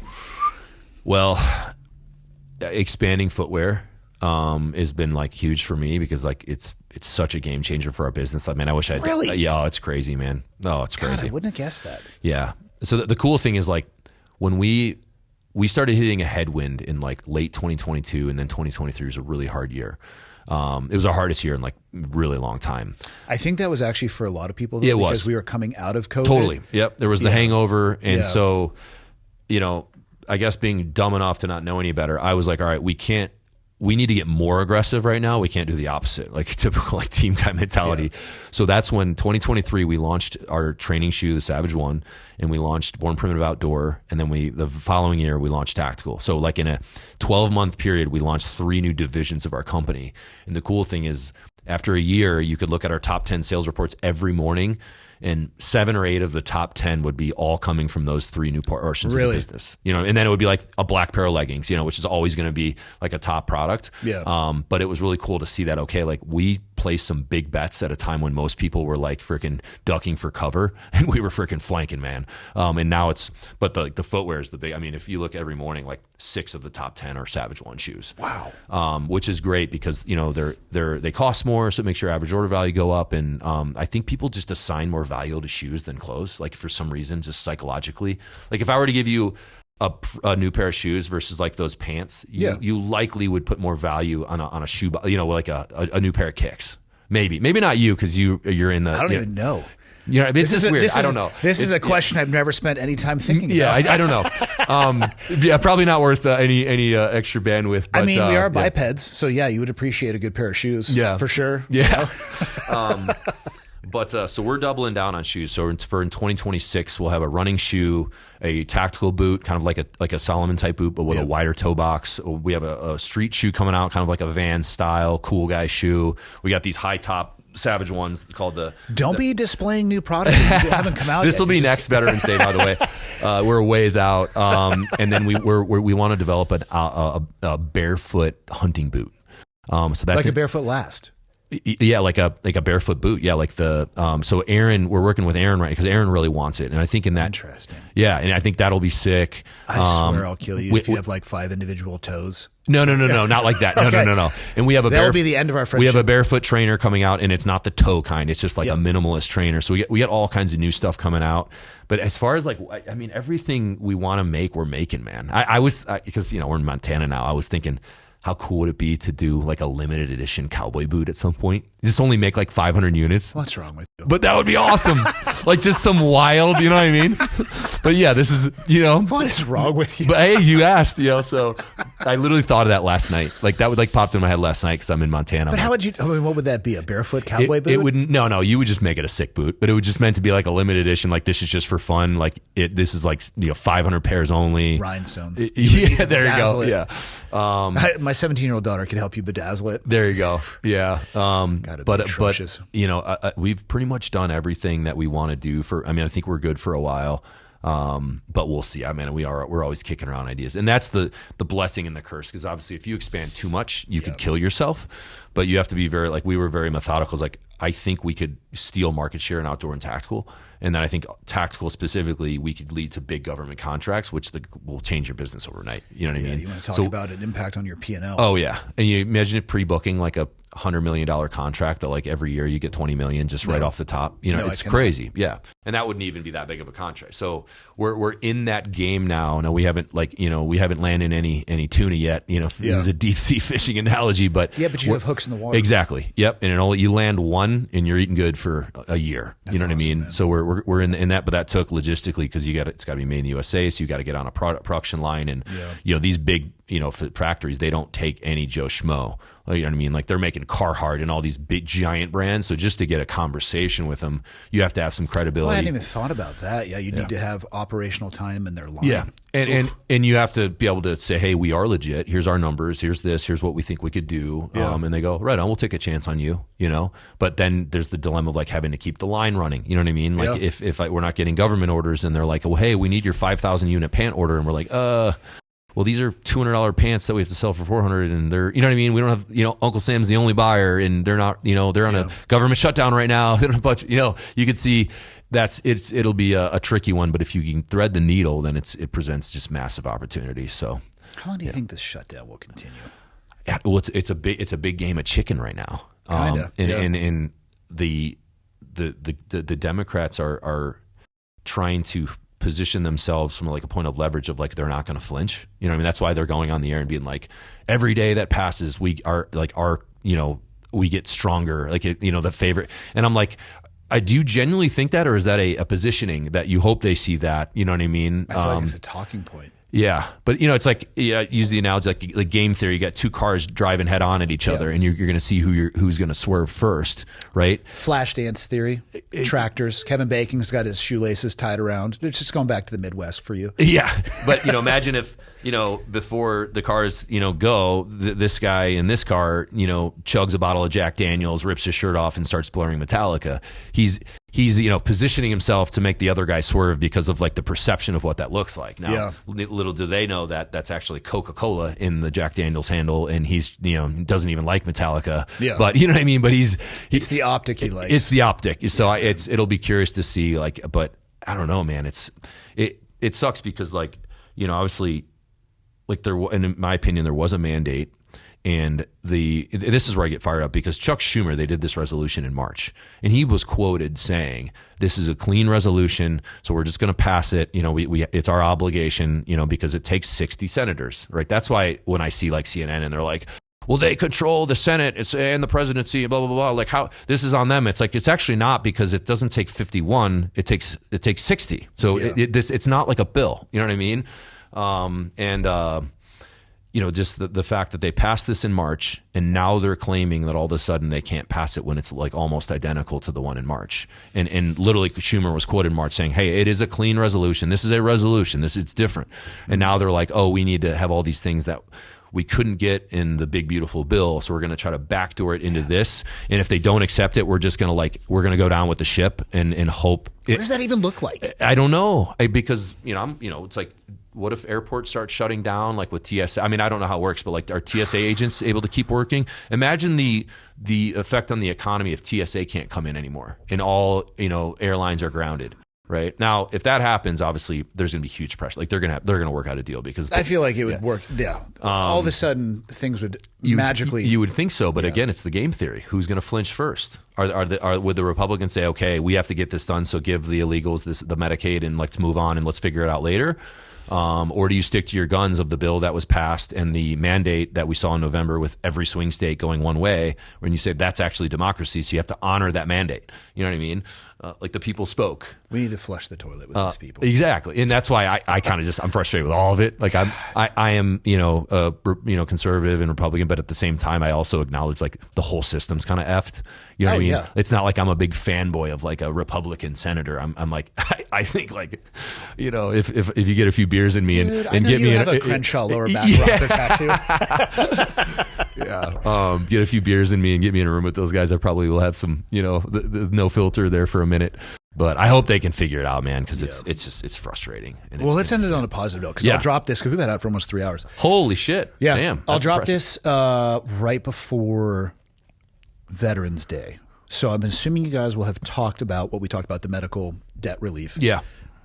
What would be the best place, though, for people to, once they hear this, if that's something they want to get involved with, learn more about it, support it, spread the word, all that good stuff? Super easy. Just go to bornprimitive.com, blackriflecoffeecompany.com. Okay. As I said, I'm assuming Evan's going to banner this thing too. Yeah, both brands will be heavily promoting it. Okay. We're going to be promoting it together. But literally, just go to either website. Buy some coffee, buy some clothes, like, you know what I mean? Yeah. If you're going to get it anyway, it's a great opportunity for it to be for a good cause. It's honestly a cool story if it's a gift. Like, you can say the backstory of like what this was about. Get your shopping out of the way before, the holiday. So, but it's that simple. And from, our clothing, we got something for everyone. You got workout stuff, sweatpants, flannels, jeans, tactical outdoor, shoes, we got everything. So, I think we could, meet anyone's needs that's in the market. And obviously, the goal is to, with Black Rifle, more than double the impact of last year. And I think we can get it done. They have a big megaphone, right? Yeah. Combined, you guys have ours has gotten a lot bigger too. Yeah. And it looks like, we'll get some cool media opportunities to, through the Fox Newses of the world and places like that. And obviously, talking about it here, like every little bit helps. So we appreciate everyone coming out, and I can't stress enough, like the reason it's possible is because of people coming to support it. Like, again, we are simply facilitating it. But it's because people go, hell yeah, that's actually a really cool thing. Let me go buy a pair of hunting pants, or let me go buy some bags of coffee. Yeah. You know what I mean? And that, very grateful and appreciative of the people who, kind of think like that and vote with your pocketbook, you know what I mean? And support brands that align with your values. So I dig it, dude. What else? What do you want to close out with? That's it, man. I appreciate you bringing me on. Yeah. I think this might be the earliest podcast ever. Full Benny, 7 a.m. start Nobody time. knows what time it is. It's 8 p.m. right now. On a Friday night. But it also nets you the rest of your day to go That's do right. awesome stuff in Montana. Yeah, well, I'm flying to Boise in a couple hours. Perfect. Yep. My wife and I will probably meet you at the airport because I almost screwed up scheduling today. We have a flight at noon as well. That's why I was like, cool. you're in here early. Let's get out of here. I think mine's at 1. So yeah, I think we're good. What airline you on? I got to check. I don't know. Nice. That's how you know you're busy. Yeah, exactly. I haven't checked in yet. My wife, you know what she appreciates most about the shorts and the leggings? What's that? The positioning of the seams. Okay. Yep. That matters. With the ladies, that matters, I was man. sitting there, I'm Yeah. like, what are you talking about? And people can just Google this one or use their own imagination. She goes, they're in the right spot. I was like, awesome. There you go. Yep. And I'm sure you appreciate that as well. I'm happy when she's happy. That's right. Yep. Cool. All right, Cool, man. Until Hey, next time. thanks so much for having me. Yep. Cool.